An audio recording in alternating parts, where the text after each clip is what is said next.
మీరు ఒక్కసారి తీసుకెళ్ళండి ఆయన్ని. రత్ అని చెప్పేసి సీఎండీకి చేశాడు. అప్పుడు నేను ఆయన ఢిల్లీ తీసుకెళ్ళిన తర్వాత నాకు భయం ఉంది మొదలు, ఎందుకు ఇలా పనుల మీద తీసుకొస్తావు సీఎండీకి, నీకు సంబంధం ఏంటి, మామూలుగా అది పెద్ద స్థాయిలో చూసుకుంటారు కదా అంటారేమో అనుకున్నా. కానీ ఆయన దగ్గరికి తీసుకెళ్లిన తర్వాత కూర్చోబెట్టి ఏ పని మీద వచ్చారంటే ఈయన సీఎండీ కావాలంటున్నారని గారు, మీరు మీ దగ్గర తీసుకొచ్చాను, ఒకసారి పరిశీలించండి అని. ఆయన మొదటి ఒక అడిగింది ఏంటంటే, నీకు స్టీల్ ప్లాంట్లో అనుభవం ఉందా అని అడిగారు. నన్ను కాదు, ఆయన వచ్చినాయండి. ఆయన అన్నారు, నేను జాయిన్ అయిన దగ్గర నుంచి ఈడీ వర్క్స్ వరకు కూడా ఇక్కడే పనిచేశాను సార్, నా జీవితాంతం కూడా అక్కడే పనిచేశాను, కనుక మీరు అవకాశం ఇస్తే సీఎండీ అవుతారు. అయితే వెళ్ళండి, నేను ఖచ్చితంగా చెప్తాను. ఆయన వెళ్ళిన తర్వాత సీఎండీ అయ్యారు. అందుకే నాయకుడికి కావాల్సినటువంటిది ఆ విషయం, వచ్చినటువంటి పని ఏంటి, ఏ విధంగా చేయాలని నేను వెంకయ్యనాయుడు గారు చూశాను ఆయన దగ్గర నుంచి. ఖచ్చితంగా వారిని స్ఫూర్తిగా తీసుకొని ముందుకు వెళ్తానని చెప్పేసి ఈ సందర్భంగా తెలియజేస్తున్నా. అలాగే వెంకయ్యనాయుడు గారి కోసం చెప్పాలంటే ఏదో నడిమంత్రి శ్రీ కాదు సుమా. ఆయన గోడ మీద రాతలు రాసిన దగ్గర నుంచి, ఒక స్టూడెంట్ లీడర్ దగ్గర నుంచి ఉపరాష్ట్రపతి వరకు ఎదిగారంటే అది చిన్న విషయం కాదు. ఈరోజు ఈ సమాజంలో ఉన్నటువంటి నాయకత్వం తీసుకోవచ్చిన ప్రతి ఒక్కరు కూడా స్ఫూర్తిగా తీసుకోవాల్సినట్టు అవసరం ఉందని చెప్పి తెలియజేస్తున్నా. ఇంకొకటి, తెలుగుదేశం పార్టీ రాష్ట్ర అధ్యక్షుడిగా నేను ఎప్పుడు కూడా గర్వించేటువంటి విషయం, మరి మనకి తెలుగు బిడ్డ ఈరోజు జాతీయ స్థాయిలోని అంతర్జాతీయ స్థాయిలో తెలుగు యొక్క గొప్పతనాన్ని, తెలుగు జాతి యొక్క గొప్పతనాన్ని మరి అన్ని విధాలా వ్యాపింపు చేసేటువంటి వ్యక్తి వెంకయ్య నాయుడు గారు.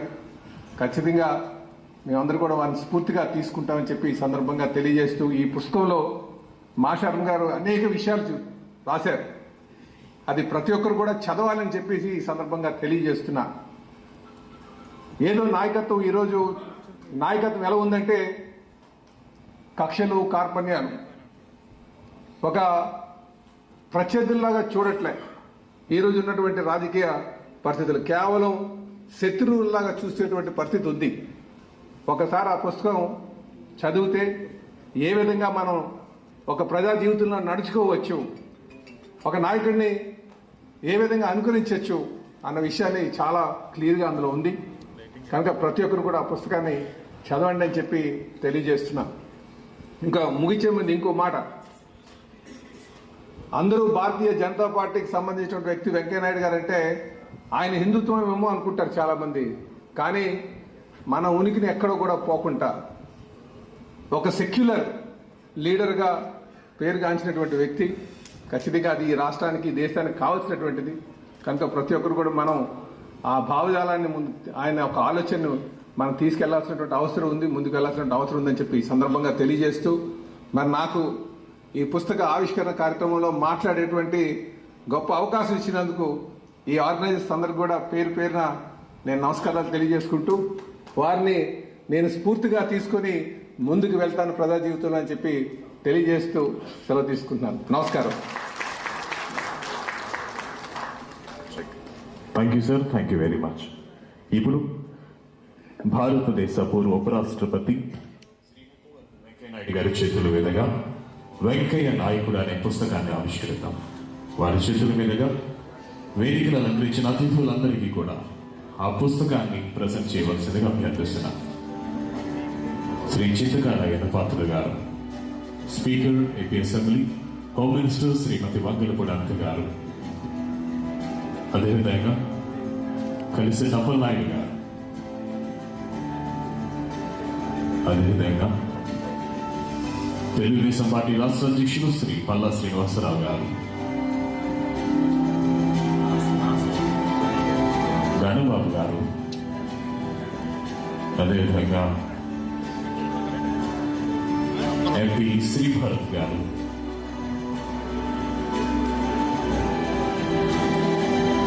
గడ్డా శ్రీనివాసరావు గారు,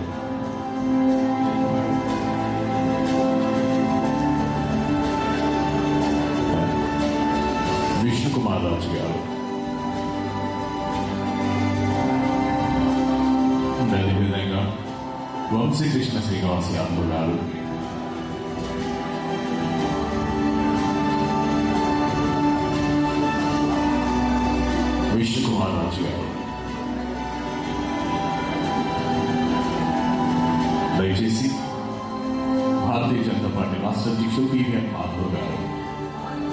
పుస్తక రచయిత శ్రీ మాసరం గారు. వేదికను అలంకరించిన అతిథులందరూ ఆ పుస్తకాన్ని ఒకసారి గ్రూప్ ఫోటోకి చూపించవలసిందిగా అభ్యర్థన. I request all the dignitaries to kindly hold the book for a group photograph. Udayagiri నుంచి ఉపరాష్ట్రపతి వరకు వెంకయ్య నాయుడు కాస్త వెంకయ్య నాయకుడిగా చరిత్ర సృష్టించినటువంటి అత్యంత వైభవపేతమైన ఘట్టం వారి జీవన ప్రస్థానం. Thank you sir, thank you so much. వేదిక అనిపించిన అతిథులందరినీ ఆశీర్వాదం కావాల్సిందిగా అభ్యర్థిస్తున్నాను. ఇప్పుడు పార్లమెంట్ సభ్యులు విశాఖపట్నం ఎంపీ శ్రీభరత్ గారిని మాట్లాడవలసిందిగా ఆహ్వానిస్తున్నాను.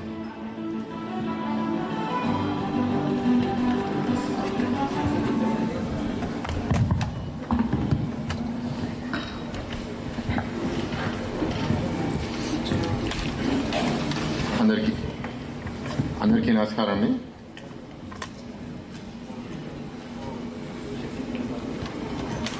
నేను వెంకయ్యనాయుడు గారు చిన్నప్పటి నుంచి తెలిసిన నా ప్రత్యక్ష పరిచయం నేను ప్రజా జీవితంలో వచ్చిన తర్వాత 2018 ఇక్కడ నేను రావడం సందర్భం కూడా ఏంటంటే మూర్తి గారు చనిపోయారు.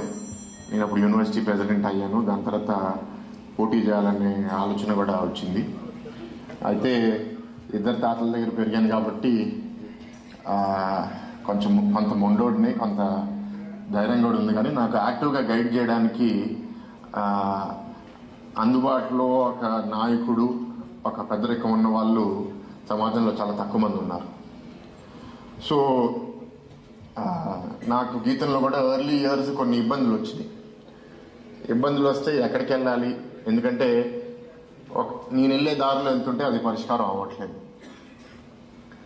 సో ఆ సమయంలో నాయుడు గారి దగ్గరికి వెళ్ళి ఇట్లా ఇష్యూస్ ఉన్నాయి, ఏం చేయమంటారు అంటే కొంత దాని గురించి ఆలోచించి గైడెన్స్ ఇచ్చారు. ఈ విధంగా వెళ్తే బాగుంటుంది అని. ఎవరికైనా నేను చెప్పాలి అంటే చెప్తానని దానికి సంబంధించిన వాళ్ళకి ఫోన్ చేసి, సో ఈయన ఉన్నారు అనేది ఆ ధైర్యంతో నేను అదే స్టాండ్తో నిలబడితే విదిన్ 6 months 7 months ఆ ఇష్యూ రిజాల్వ్ అవ్వకపోవడం, అట్లాంటి ఒక 1-2 సీరియస్ ఇష్యూస్ రిజాల్వ్ అయిన తర్వాత ఆర్గనైజేషన్ కూడా చాలా బాగా డెవలప్ అవుతూ వచ్చింది. అంటే దీనికి ఎందుకు చెప్తున్నానంటే ఒక ఇన్స్టిట్యూషన్ కట్టడం కష్టం, కానీ దాన్ని డ్యామేజ్ చేయడం, నాశనం చేయడం ఈజీ.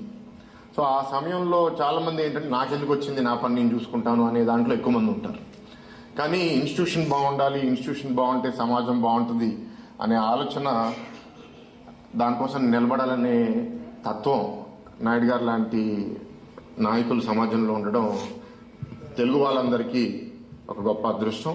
సో ఇవాళ ఈ వేదికలో ఆయన పుస్తకం గురించి మాట్లాడే అవకాశం రావడం నాకు కూడా చాలా ఆనందంగా ఉంది. అండ్ జనరల్గా చూసేది ఏంటి అంటే ఎవరన్నా పదవిలో ఉన్నంత వరకు సమాజం వాళ్ళతో చాలా బాగుంటారు.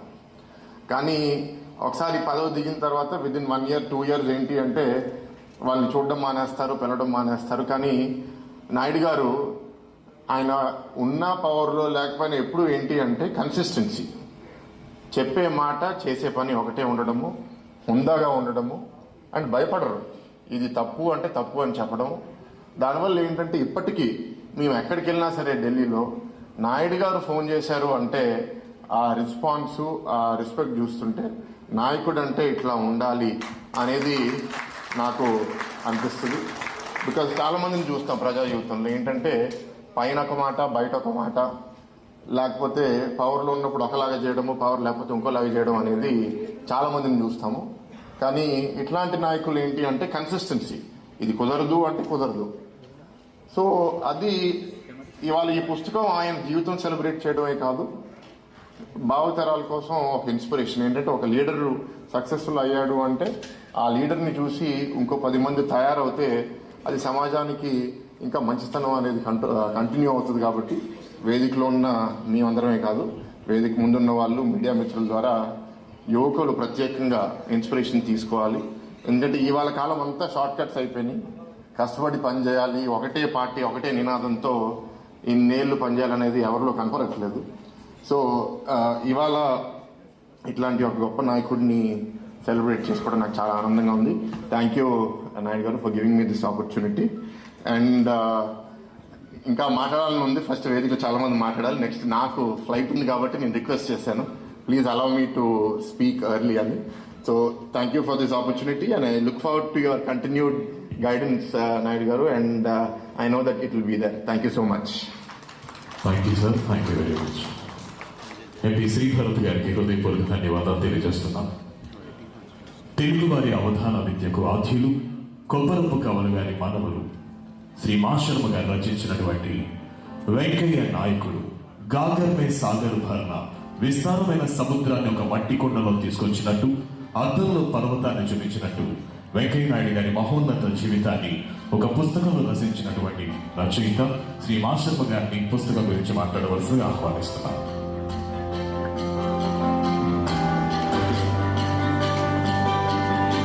సభకు నమస్కారం. వెంకయ్య నాయుడు గారు అంటే మూర్తీభవించిన తెలుగుదనము, మూర్తీభవించిన భారతీయత, సనాతనము, సంప్రదాయము, సంస్కారము ఇవన్నీ కలిస్తే నాయుడు గారు. ఆయన అంటారు, నీ నేపథ్యం ఏంటంటే పద్యం నా నేపథ్యం అంటారు. తెలుగువారిదైన నాయుడు గారికి ఎంతో ఇష్టమైన ఒక పద్యస్థుతితో ఈ కార్యక్రమానికి, ఈ సభను శుభారంభం పలుకుదాము, శ్రీకారం చుడదాం. నీలాంబుజారామ కేళీ మరాళమై సామేన శంకర స్వామి వెలయ పవలు రాతిరి సేయు భద్ర తాటంకములు దర్హాసరుచి ధగధగ విలుంగ త్రయ్యంతవేణి పద్మజురాణి హరిరాణి చెలికారమున కెలంకుల మెలంగ కెంగేలి రాచిల్క క్రీడార్థ మెసరేగి ప్రణవాక్షరార్థం ఉపన్యసింప కమ్ర ముక్తాఫలా అమల గగన వాహిని పయక్కణ పంక్తి వందేయ కంచు విఘ్నపతి పూజనమునర్ప విశ్వభరణ దీక్ష నెలకొన్న దేవికిదే నమస్సు. ఈ లోకాన్ని విశ్వాన్ని రక్షించటమే దీక్షగా కలిగిన ఆ శక్తి స్వరూపము మనలందరినీ రక్షించుగాక. వేదిక ముందు, వేదిక పైన ఉన్న పెద్దలందరికీ సభా సరస్వతిగా భావిస్తూ వీరందరికీ నమస్కరించుకుంటున్నాను. ఒక్క భరత్గా తప్ప వేదిక పైన ఉన్న వాళ్ళందరూ కూడా నాకు చాలా కాలం నుంచి బాగా పరిచయస్తులు, ఎక్కువ పరిచయస్తులు కూడా చాలామంది ఉన్నారు. విశాఖపట్నంలో ఈ సభ చేయటం ఒక గొప్ప శుభసూచకంగా, గొప్ప పరిణామంగా మనం భావించాలి. నదీనాం సాగరో గతి అంటారు కదా. హైదరాబాద్లో పుస్తక ఆవిష్కరణ జరిగిన తర్వాత ఈ పుస్తకం యొక్క పరిచయ సభలు విజయవాడ, నెల్లూరు, విశాఖపట్నంలో నిర్వహించాలని నాయుడు గారు సంకల్పం చేసుకున్నారు. కృష్ణా నదీ తీరంలో చేసుకొని నెల్లూరులో చేరి ఈరోజు సాగర తీరానికి చేరాము. ఈ పుస్తకానికి వెంకయ్య నాయకుడు అనే ఒక పేరు పెట్టాము. నాయకుడు అంటే నయతి ఇది నాయక, నడిపించేవాడు, నాయకత్వం వహించేవాడు. ఎన్నింటికో నాయకత్వాన్ని వహించి ఎందరినో నడిపించి, ఎన్నింటినో నడిపించి గెలిపించిన వారే నాయకులు అవుతారు. అటువంటి నాయకుడు మన వెంకయ్య నాయుడు గారు. నాయుడులందరూ నాయకులు అవరు. నాయుడు, వెంకయ్య నాయుడు గారు నాయుడు. నాయుడు నాయకుడై మహానాయకుడయ్యారు. నిష్పక్షపాతంగా, రాగద్వేషాలకు అతీతంగా, కులాలకు, పార్టీలకు అతీతంగా మనం నిష్పక్షపాతంగా ఒక విషయం చెప్పుకొని తీరాలి. తెలుగువారి ఖ్యాతిని జాతీయ స్థాయిలో రెపరెపలాడించిన ముగ్గురు మహానాయకులని ఈ 40-50 ఏళ్ల రాజకీయ చరిత్రలో మనం తప్పనిసరిగా తలుచుకోవాలి. వారిలో మొట్టమొదటి వారు పివి నరసింహారావు గారు, రెండవ వారు ఎన్టీఆర్, మూడవ వారు మన వెంకయ్య నాయుడు గారు. ఒక ఎమ్మెల్యే అవ్వాలన్నా, ఒక ఎంపీ అవ్వాలన్నా, ఒక మంత్రి అవ్వాలన్నా ఎంత కష్టమో ఈరోజు మనం రాజకీయ వాతావరణంలో చూస్తున్నాం. నాయుడు గారు జీవితంలో ఎమ్మెల్యే నుంచి కేంద్ర మంత్రి వరకు ఒక్క రూపాయి ఖర్చు పెట్టకుండా వారు అంత గొప్ప స్థానానికి వెళ్ళారు. అది వారు వెళ్ళిన మార్గం. ఖర్చు పెట్టడమే కాదు, ఓటర్లు, ప్రజలు వాళ్లే ఎదురు డబ్బులిచ్చి, తాంబూలం ఇచ్చి నాయుడు గారు ఎంచుకున్నారు. అటువంటి గొప్ప వాతావరణం నుంచి నాయుడు గారు ఎదిగి మన ముందుకు వచ్చారు. ఈ పుస్తకం నాయుడు గారి చరిత్ర చెప్పాలంటే ఇటువంటి పుస్తకాలు 100 పుస్తకాలు వేసినా సరిపోదు. కానీ కొండని అద్దంలో చూపించినట్లుగా నాయుడు గారి యొక్క విరాట్ స్వరూపాన్ని 22 అంశాలుగా తీసుకొని 22 చాప్టర్లుగా ఇందులో పొందుపరిచే చిన్న ప్రయత్నం చేశాం. నాయుడు గారికి నెల్లూరు తల్లిలాంటిదైతే విశాఖపట్నం తండ్రి అని చెప్పాలి. అక్కడ ఆ ఒడిలో నెల్లూరు ఒడిలో పెరిగి పోలూరి హనుమత్ జానకి రామ శర్మ గారు అనే తెలుగు గురువు దగ్గర తెలుగు భాషా ప్రియత్వాన్ని పెంచుకొని అక్కడ ఎంతో ఎదిగి నాయకుడిగా ఒక రూపం ఏర్పరచుకొని విశాఖపట్నం వచ్చి తెన్నేటి విశ్వనాథం గారి సన్నిధిలో ఇంకా తన నాయకత్వ లక్షణాలని గొప్పగా వికసింపజేసుకొని గొప్ప నాయకుడిగా ఎదగటానికి గొప్ప పునాదులు వేసిన ఊరు విశాఖపట్నం. అందుకే నాయుడు గారికి నెల్లూరు అంటే ఎంత ఇష్టమో విశాఖపట్నం అంటే కూడా అంతే ఇష్టం. 50 ఏళ్ల రాజకీయ చరిత్ర అంటున్నారు. నాయుడు గారిది 50 ఏళ్ల రాజకీయ ప్రస్థానం కాదు, 60 ఏళ్ళు. 1967లో నాయుడు గారికి 17-18 సంవత్సరాల వయసు ఉన్నప్పుడు అప్పుడు నెల్లూరులో జరిగిన ఒక ఎన్నికల్లో అన్నదాత మాధవరావు గారి ఎలక్షన్ ఆయన నిల్చున్నప్పుడు ఆయన గెలుపులో కీలక పాత్ర పోషించి గొప్పగా పనిచేసిన వారు మన నాయుడు గారు. అంటే బూత్ మేనేజ్మెంట్, ఎలక్షనీరింగ్ ఇవన్నీ కూడా 17 ఏళ్ల వయసులోనే వెంకయ్యనాయుడు గారు నేర్చుకున్నారు. 60 ఏళ్ల రాజకీయ అనుభవం వెంకయ్యనాయుడు గారికి. అటువంటి వెంకయ్యనాయుడు గారి గురించి ఈ పుస్తకంలో 22 చాప్టర్లో రాశాము. ఇది కేవలం రాజకీయ నాయకులు, పాత్రికేయులు, చరిత్రని అధ్యయనం చేయాలనుకునే వాళ్ళు, పోటీ పరీక్షలు వెళ్లే వాళ్ళకే కాదు, తెలుగు వారందరికీ కాదు, ముఖ్యంగా యువతకి ఇది చేరాలనే ఉద్దేశంతో ఈ పుస్తకం రాశాను. ఇది చదవండి. ఒక రచయితగా రాయాల్సినంత పుస్తకంలో రాశాను కాబట్టి ఎక్కువ మాట్లాడటం ధర్మం కాదు. వీళ్ళందరూ పెద్దవాళ్ళందరూ వేదికపై ఉన్నారు. వాళ్ళందరి ద్వారా నాయుడు గారి గొప్పతనాన్ని, నాయుడు గారితో వాడుకున్న అనుబంధాన్ని మనం విందాము.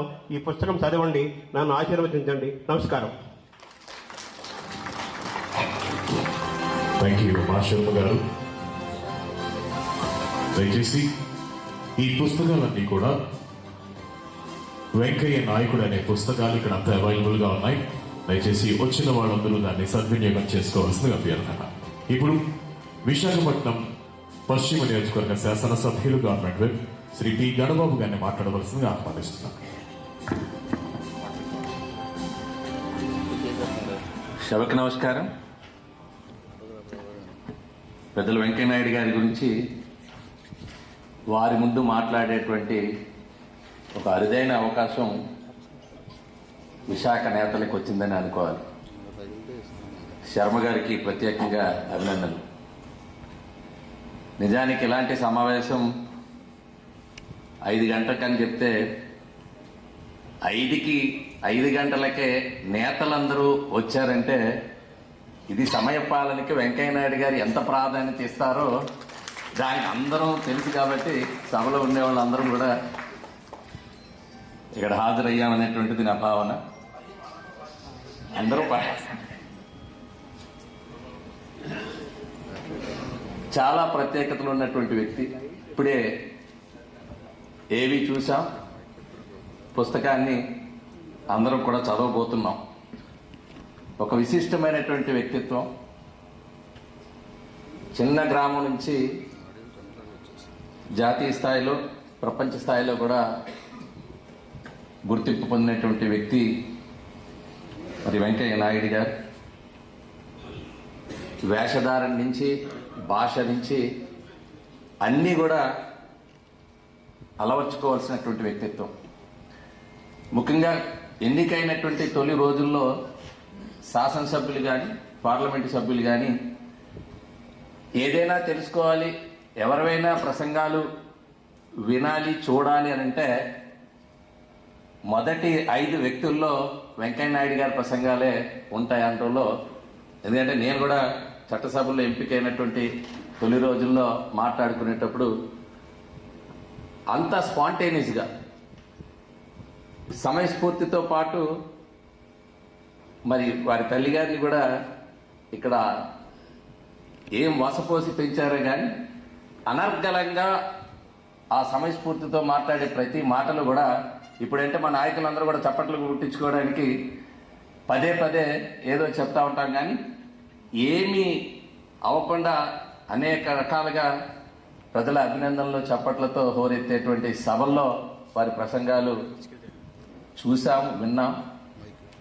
మా వెలగపూడి రామకృష్ణ బాబు అంటూ ఉంటారు, వెంకయ్యనాయుడు గారి సక్సెస్ ఏంటి అంటే మేమందరూ కూడా చాలామంది ఎన్నికల్లో ఎంతో పెట్టుబడి పెడతా ఉంటారనేటువంటి సంభాషణ. ఆయన మాటలే పెట్టుబడి ఆయనకి.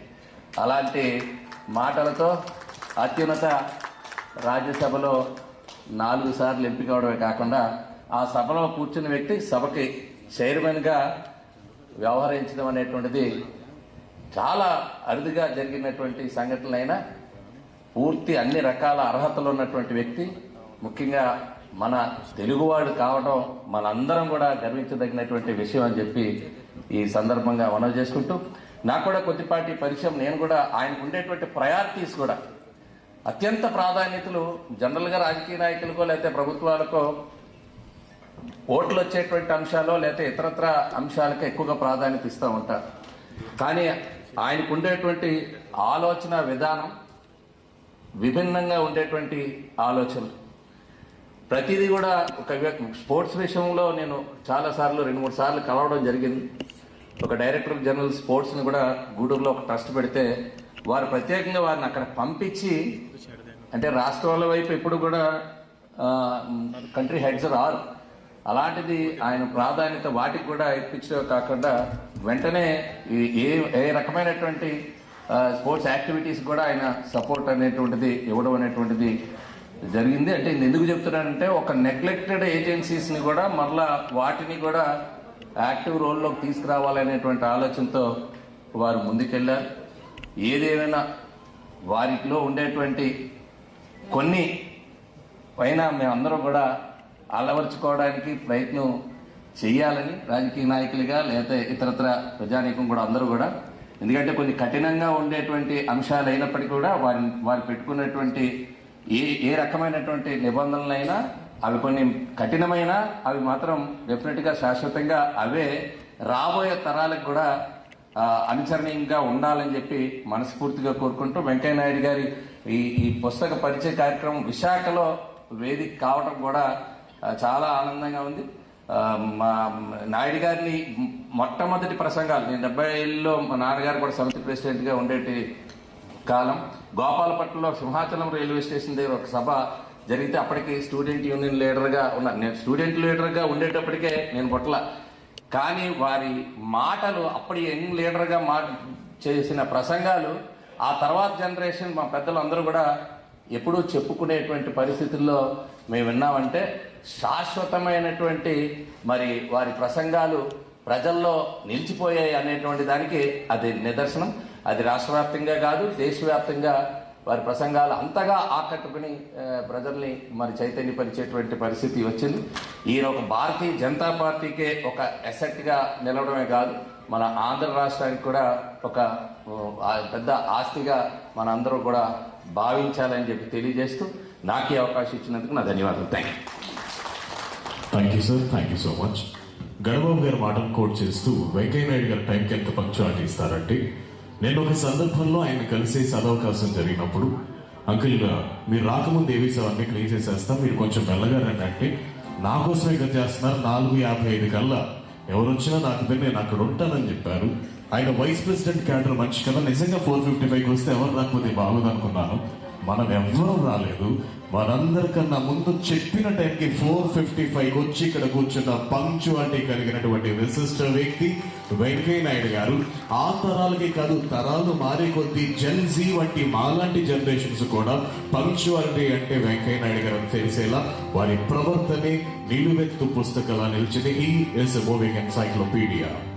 సో అటువంటి విశిష్ట వ్యక్తి గురించి మాట్లాడవలసిందిగా విశాఖ ఉత్తర నియోజకవర్గ శాసనసభ్యులు శ్రీ విష్ణుకుమార్ రాజు గారిని మాట్లాడవలసిందిగా ఆహ్వానిస్తున్నాం.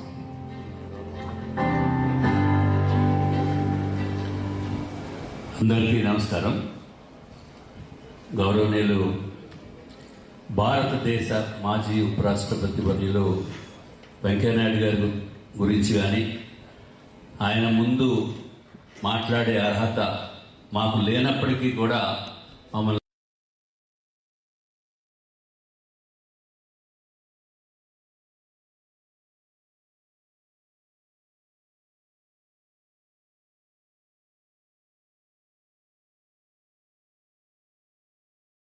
ఎంతో మంది విశాఖ పుర ప్రజలు, విశాఖకే వన్నె తెచ్చే పెద్దలందరూ ఇక్కడ ఉన్నారు. వారందరి ముందు కూడా మాట్లాడే అదృష్టము నాకు కలిగింది. కానీ గౌరవ స్పీకర్ గారు ఉన్నారు కాబట్టి తొందరగా ముగించవలసిన అవసరం ఉంది. ఆయన దగ్గర బెల్లు లేనప్పటికీ కూడా ఆయన తొందరగా ముగించాలి. ఎక్కువ మాట్లాడే అవకాశం నాకు లేదని తెలుసు. ముందుగా భారతదేశంలో వెంకయ్య నాయుడు గారి గురించి తెలియని వారంటూ ఎవరు ఉండరు. ముఖ్యంగా ప్రపంచంలో ఉన్న తెలుగు వారు అందరికీ కూడా గౌరవనీయులు వెంకయ్య నాయుడు గారు అంటే ప్రత్యేకమైన గౌరవము, అభిమానము. అట్లాగే తెలుగు జాతికి వన్నె తెచ్చిన అరుదైన వ్యక్తుల్లో ఎవరన్నా ఉన్నారు అంటే అది వెంకయ్య నాయుడు గారు ఒకరు.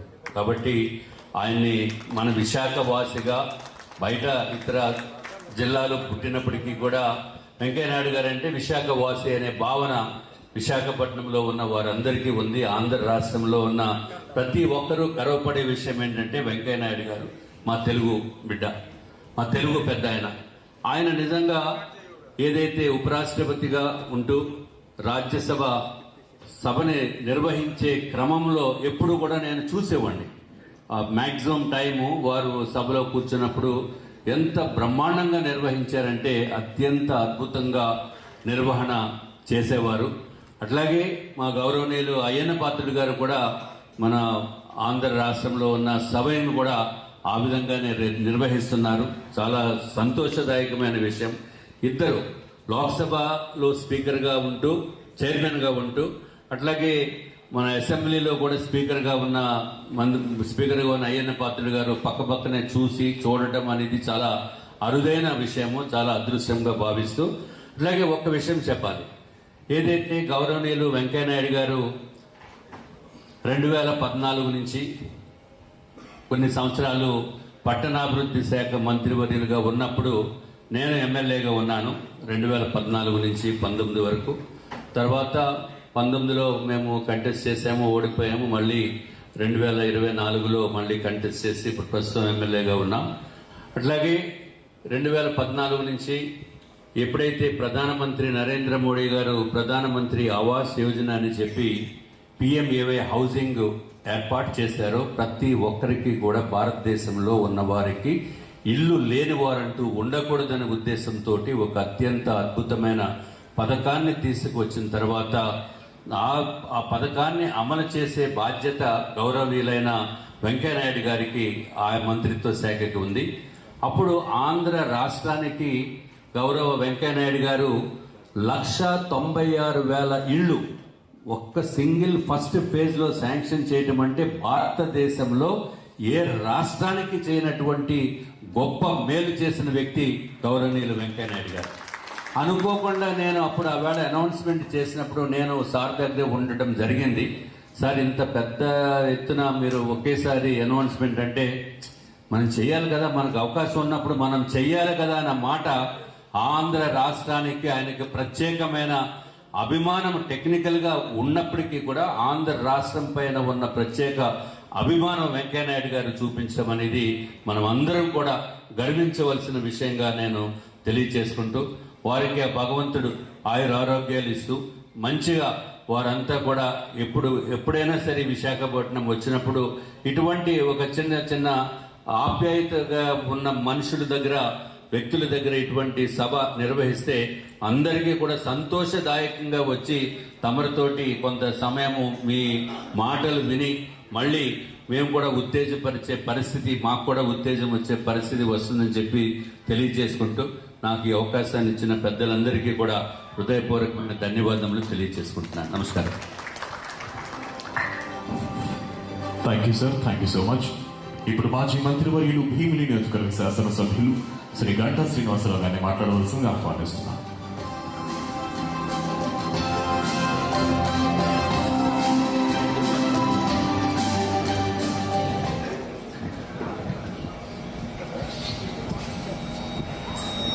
ముందుగా ఒక చక్కటి కార్యక్రమంలో పాల్గొనే అవకాశం కల్పించినందుకు ఆర్గనైజర్స్కి మనస్ఫూర్తిగా ధన్యవాదాలు తెలియజేసుకుంటూ, వేదిక పైన ఉన్న పెద్ద ఆయన, మనందరూ కూడా ఎంతో అభిమానించే గౌరవనీయులు శ్రీ వెంకయ్య నాయుడు గారికి, అలాగే అతిథి మహారాజులందరూ ఉన్నారు. ఇక్కడికి వచ్చేసిన ఆహుతులకి అందరూ కూడా మనస్ఫూర్తిగా ధన్యవాదాలు తెలియజేసుకుంటూ, మాస్టర్ గారు రాసిన వెంకయ్య నాయకుడు, వెంకయ్య నాయుడు గారి గురించి వెంకయ్య నాయకుడు అని ఒక పుస్తకం రాయటం, ఇప్పుడే అందరం కూడా ఆ పుస్తకం చూడటం జరిగింది. అంతకుముందు ఒక చక్కటి ఏవి కూడా అందరికి చూపించారు. అయితే వెంకయ్య నాయుడు గారి గురించి అందరికి కూడా అన్ని తెలిసిన విషయాలు, కానీ మళ్ళీ ఒకసారి అందరికీ అన్ని గుర్తు చేసే విధంగా చక్కగా తయారు చేశారు. నాకు వ్యక్తిగతంగా వెంకయ్యనాయుడు గారితో 1999 నేను పార్లమెంట్ సభ్యుడిగా అనకాపల్లి నుంచి ఢిల్లీలో అడుగుపెట్టినప్పుడు రాజకీయాల కొత్త నాకు. కానీ ఢిల్లీలో ఆయన యొక్క శోభ నేరుగా మేము చూసాం.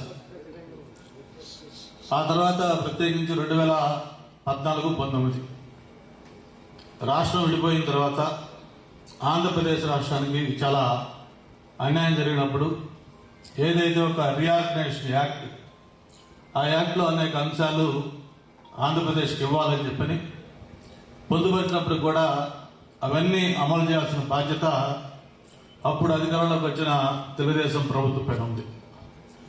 అయితే చాలా మందికి తెలియని విషయం ఏంటంటే ఢిల్లీ ఒక మహాసముద్రం. మామూలుగా అక్కడ ఎవరైనా ఒక సరైన వ్యక్తి సారథ్యం వహించకపోతే మనం ఏమాత్రం కూడా అడుగు ముందుకెళ్ళాం. అటువంటి నేపథ్యంలో మరి ప్రత్యేకించి నేను ఆ రోజు హెచ్ఆర్డి మినిస్టర్గా ఉన్నా, విద్యాశాఖ మంత్రిగా. రీఆర్గనైజేషన్ యాక్ట్ లో మొత్తం ఒక 11 నేషనల్ ఇన్స్టిట్యూట్స్, ఐఐఎం కానీ, ఐఐటి కానీ, ఐసర్ కానీ, నిట్ ఇట్లాగా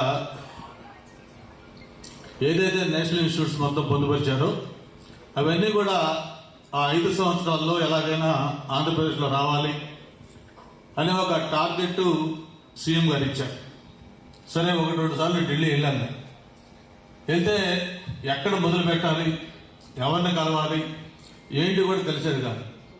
అప్పుడు అందరు కూడా మాట్లాడుకున్న తర్వాత దీని అంతా కూడా ఒక్కటే సొల్యూషను. ఎప్పుడైతే వెంకయ్యనాయుడు గారు ఇన్వాల్వ్ అవుతారో ఇవన్నీ కూడా అవుతాయని చెప్పి నేను అందరూ చెప్పడం, మరి వెళ్ళి ఆయన్ని కలవడం జరిగింది. ఆ రోజు నుంచి ఏ మంత్రితో పనున్నా సరే నేరుగా ఆ శాఖ మంత్రికి ఫోన్ చేసి ఆయన ఛాంబర్కి పిలిచేవాడు. మొత్తం సెక్రటరీస్, ఆ పార్లమెంట్ సంబంధించిన ఎవరెవరైతే దానికి సంబంధం ఉంటారో అందరూ కూడా ఆయన రూమ్ పిలిపించి ఇది ఎన్ని రోజుల్లో చేస్తాం అని ఒక టైం ఫ్రేమ్ పెట్టి ప్రభుత్వం వచ్చిన కరెక్ట్గా 1 yearలోనే దాదాపు అన్ని ఇన్స్టిట్యూట్స్ కూడా ఫౌండేషన్ చేశాం. ఇది ఒక రికార్డ్. ఒక రాష్ట్రంలో 5 సంవత్సరాల పరిపాలనా కాలంలో ఇన్ని నేషనల్ ఇన్స్టిట్యూట్స్ నాకు తెలిసి దేశంలో ఎక్కడ కూడా స్టార్ట్ కాదు. అటువంటి సాధ్యమైందంటే కేవలం ఆ రోజు పెద్ద ఆయన తీసుకున్న చొరవ, అంతేకాదు ఆంధ్రప్రదేశ్ పట్ల ఆయనకున్న అభిమానం. మరి నేరుగా ఆ మంత్రితో పాటు సెక్రటరీలో కూడా రూమ్ పిలిపించి దీన్ని ఇట్లా చేయాల్సిందే, బిల్డింగ్లు కట్టాలి, లేట్ అవుతుంటే టెంపరీ బిల్డింగ్లు మీరు స్టార్ట్ చేయండి అని చెప్పి ఆదేశాలు ఇచ్చి అవన్నీ కూడా స్టార్ట్ చేశారు.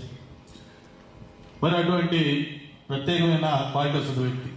మరి మిగతా ఆయన కూడా మనకు తెలిసిందే, ఆయన ఎంత సింపుల్గా ఉంటారు, ఎలా మాట్లాడతారు, వ్యవహార శైలి ఏంటి, ఈ తెలుగుతనానికి ఎలా ఒక నిలువెత్తు రూపం, ఇవన్నీ కూడా మనం ఎప్పుడు చూస్తున్నాయి. ప్రత్యేకించి ఈరోజు యువతకి ఏదైతే రాజకీయాల్లో కావాల్సిన క్వాలిటీస్ అవన్నీ కూడా ఆయన చూసి చాలా నేర్చుకోవాల్సిన అవసరం ఉంది. మరి ప్రత్యేకించి ఆయన వాగ్దాటి, ఇప్పుడే ఆ బుక్ లో చూసాం, I'm retired but not tired అని లాస్ట్ లో ఒక శ్లోకం రాశారు. పదవి విరమణ చేశారు కానీ పదవి విరమణ చేయలేదు. అలాంటి ప్రత్యేకతలు ఆయన ఉన్నాయి. ప్రత్యేకించి స్పాంటేనియస్ గా మాట్లాడడం కానీ, క్యాచీ స్లోగన్స్ అటువంటి చెప్పడం కానీ అవన్నీ కూడా ఆయన కారణే సాటి. కాబట్టి అటువంటి వ్యక్తి ప్రత్యేకించి విశాఖపట్నం ఆయనకి ఒక మానసపుత్రిగా, విద్యార్థి నాయకుడిగా ఇక్కడ జీవితం స్టార్ట్ అయింది.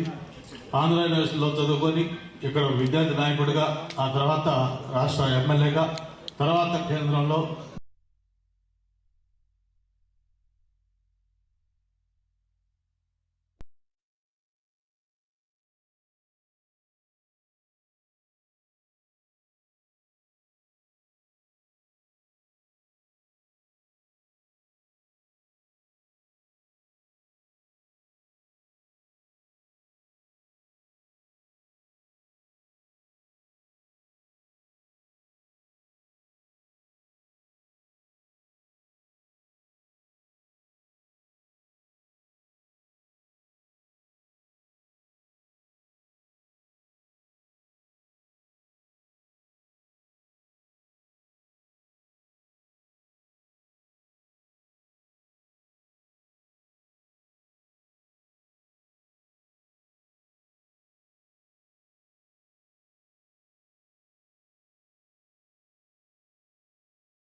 చాలా సతమతం అవుతున్నాం. వారిని కలవడానికి హైదరాబాద్ వెళ్ళాం.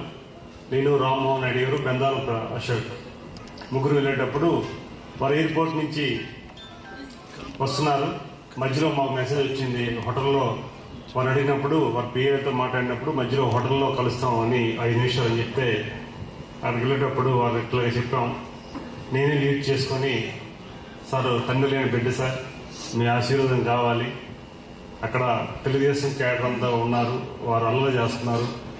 బీజేపీ ఇచ్చిన తర్వాత ఏదైనా సీటు ఒకవేళ తేడా వస్తే ఎంపీకి ఇబ్బంది వస్తుంది, తొలిసారిగా రాజకీయాల్లోకి వస్తున్నాడు అని మీ ఆశీర్వాదం కావాలంటే వారు ఒక మాట అన్నారు. నేను బాలకృష్ణ చెప్తాను, మీరు వెళ్ళండి అని చెప్పేసి వారు చెప్పడం ఆ రోజు చూశాను. సరే వచ్చాం. తర్వాత మళ్ళీ ఆ సీట్ తీసుకొచ్చి నర్సంపేట ఇచ్చారు. మళ్ళీ నర్సంపేట ప్రభావం అదే వచ్చింది. మళ్ళీ బొగ్గురామమూర్తి గారు తీసుకొని మళ్ళీ వారి దగ్గర కలిసినప్పుడు ఇట్లా జరిగింది సార్, ఇచ్చాపురం బాగానే చేశారు కానీ మళ్ళీ నర్సంపేట వచ్చింది, మళ్ళీ ఇబ్బందులు వస్తాయని చెప్పేసి నేను, రామ్మోహన్ రెడ్డి గారు మళ్ళీ హైదరాబాద్ కలిసినప్పుడు వారు కూడా మళ్ళీ పెద్దలతో మాట్లాడదని చెప్పి మాట్లాడడం, ఆ రకంగా ఆ రోజు సహాయాన్ని వారు ప్రత్యక్షంగా చూసాం. ఒక పక్క పార్టీ, ఇంకో పక్క స్నేహితుడు, ఇద్దరిని ఒప్పించి ఆ రోజు ఒక తండ్రి అయిన బిడ్డకి అవకాశం ఇవ్వాలని వారు ఆ రోజు చేసిన స్వరంని ప్రత్యక్షంగా చూశాను. ఆ రోజు వారితో ఒక మాట మన ఎంపీ అయిన తర్వాత కూడా వారి విషయం వారికి చెప్పడం జరిగింది. తర్వాత అది అయిన తర్వాత ముందు సందర్భాల్లో తెలుగుదేశం పార్టీ కార్యకర్తగా నా జీవితాన్ని స్టార్ట్ అయిన తర్వాత వారు బీజేపీలో అడుగుపెట్టిన ప్రతి క్షణాన్ని కూడా ఒక ఇనిషియేటివ్ నన్ను ప్రభావితం చేసింది. ఒక మహారాష్ట్ర, నార్త్ ఇండియాలో ఒక స్టేట్లో వారు ఎన్నికల ప్రచారం వెళ్ళేటప్పుడు హెలికాప్టరు ఇబ్బంది, ఏదో సాంకేతిక లోపం వచ్చినప్పుడు వారు ఒక కార్యకర్త 2 వీలర్ మీద వారు ప్రయాణం చేసినప్పుడు మనకది ఈనాడు పత్రికల్లో ఫ్రంట్ పేజ్ వస్తే ఇప్పటికీ అది మా ఇంట్లో ఉంది, కట్ చేసి ప్రేమ్ చేసి ఇచ్చారు సార్. ఆ సందర్భంలో పార్టీ ప్రాణాలకి ఇబ్బంది కలిగినా సరే, ప్రాణం మీదకి వచ్చినా సరే, పార్టీయే తొలి ప్రాధాన్యత అనుకున్న విషయం. అలాగే పార్టీని తల్లితో పోల్చుకున్న వ్యక్తి, ఏకైక నాయకుడు ఆ రోజు మనం చూసాం, గవర్నీయులు వెంకయ్యనాయుడు గారు. వారు ఉపరాష్ట్రపతికి వచ్చేటప్పుడు ఆయన చెప్పారు, నేను తల్లి చిన్నతనంలో చనిపోయింది, పార్టీయే తల్లి అనుకున్నాను, కానీ పార్టీ విడిచిపెట్టి నేను బయటకు వస్తున్నాను, చాలా బాధ కలిగిందని ఆయన కన్నీళ్ళు అదే బాధపడినప్పుడు చాలా మంది కన్నీళ్ళు పెట్టుకుని, అందులో నేను ఒకడిని. అంటే ఒక పార్టీని తల్లిగా భావించుకొని ఆయన ప్రయాణం చేశారు. అలాంటి వ్యక్తి స్ఫూర్తి కూడా మాకు, ఆ మూలాలు కూడా మాకు వచ్చాయి. బహుశా అందుకే మా గౌరవ ముఖ్యమంత్రి వర్యులు చంద్రబాబు నాయుడు గారు ఒక పార్టీ కార్యకర్తగా ఆ భావజాలతో మేము ముందుకెళ్లి ఈరోజు ఇలాంటి సభలో మాట్లాడే అవకాశం, మెంబర్ ఆఫ్ పార్లమెంట్ గా రావడం అనేది కూడా కలిగింది. అలాంటి వ్యక్తి సభలో అవకాశం రావడం చాలా ఆనందంగా తెలియజేసుకుంటూ, నిజంగా మీ వారు వెంకయ్యనాయుడు గారి స్ఫూర్తి మనకే కాదు, మన భావితరాలకి ఖచ్చితంగా వెళ్ళాలి. దానికి ఈరోజు పుస్తక రూపంలో వచ్చింది, డిజిటల్ రూపంలో కూడా మనం తీసుకెళ్ళాలి. అయితే నాకు ఒక అవకాశం ఇవ్వండి సార్. ఈ రాష్ట్రంలో ఉన్న లైబ్రరీలు అందరూ కూడా, లైబ్రరీస్ ఎక్కడైతే ఉన్నాయో, ప్రభుత్వ లైబ్రరీలు కానీ, ప్రైవేట్ స్కూల్స్ ఉన్న లైబ్రరీలు కానీ, మీ పుస్తకాన్ని మేము తీసుకెళ్లే అవకాశం మాకు ఇమ్మని రచయితకి మేము కోరుకుంటున్నాం. ఖచ్చితంగా ఈ రాష్ట్రంలో, మన తెలుగు రాష్ట్రాల్లో, అవసరమైతే తెలంగాణలో కూడా నేను ఈ కార్యక్రమాన్ని చేయాలని సంకల్పించుకుంటున్నాం. దానికి అవకాశం కల్పించమని మనస్ఫూర్తిగా కోరుకుంటూ, అలాగే మా రిక్వెస్ట్ కూడా, మన తెలుగు సంస్కృతిని, తెలుగు భాషని, తెలుగు మన పెద్దరికాన్ని ఢిల్లీ స్థాయిలో వారు చూపించారు. అది చాలా మంది మనకు తెలిసిన విషయమే. మన తెలుగులో కాదు, ఈ పుస్తకాన్ని హిందీ, ఇంగ్లీష్లో కూడా అవసరం అనుకుంటే ప్రాంతీయ భాషలో కూడా, ఎందుకంటే వెంకయ్యనాయుడు గారి కోసం మన తెలుగు వారితో పాటు ఈ దేశంలో ఉన్న ప్రతి ప్రాంతీయ వ్యక్తులు కూడా ఆయన ఆదరించారు. ఒక బీజేపీ నాయకత్వంలో అవ్వచ్చు, లేకపోతే వారు ఉపరాష్ట్రపతి అయిన ఆయా విషయాల్లో కానీ చాలా మంది వారికి అభిమానులు ఉన్నారు. మాకు తెలుసు, మా స్నేహితులు మాట్లాడుతుంటే వారి కోసం చెప్తుంటారు, పెద్ద ఆయన కోసం. అలాగే ఈ బుక్ ని తెలుగు, ఇంగ్లీష్ తో పాటు ఆ ప్రాంతీయ భాషల్లో కూడా విడుదల చేస్తే బాగుంటుందని నా ఆలోచన. దానికి రచయిత గారు దీనిని చొరవ తీసుకోవాలని, మనస్ఫూర్తిగా కోరుకుంటూ ఈరోజు వారు మన తెలుగుతనాన్ని ఢిల్లీలో మన దేశ రాజధాని ఢిల్లీలో ఎప్పుడు కూడా సంక్రాంతి అంటే వెంకయ్యనాయుడు గారిని చూసి మనం మరొకసారి మన నార్త్ ఇండియాలో ప్రతి ఒక్కరు కూడా సెలబ్రేట్ చేసుకుంటూ వారు ఆనందిస్తారు. అలాంటి సంక్రాంతిని కూడా ఢిల్లీ తీసుకెళ్లి పరిచయం చేసిన వ్యక్తి గౌరవనీయులు వెంకయ్యనాయుడు గారు. మనస్ఫూర్తిగా వారు ఈ కార్యక్రమాన్ని వారు భుజస్కంధాలపై వేసుకున్నందుకు ధన్యవాదాలు తెలియజేసుకుంటూ thank you all. Jai Hind. Thank you sir, thank you so much. మీరు కోరుకున్న రీతిగానే 2024లో వెంకయ్యనాయుడు ఏ స్టేట్స్మెన్ అనే శీర్షికతో ఇంగ్లీష్ పుస్తకం రిలీజ్ అయింది. త్వరలోనే మీరు ఆశించినట్టు దీన్ని ఇతర భాషల్లో కూడా తర్జుమా చేసి ఆవిష్కరిస్తారు.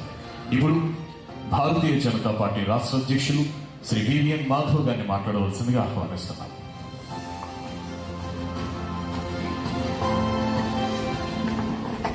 అందరికీ నమస్కారం. నాయుడు గారు మా పితృ సమానులు.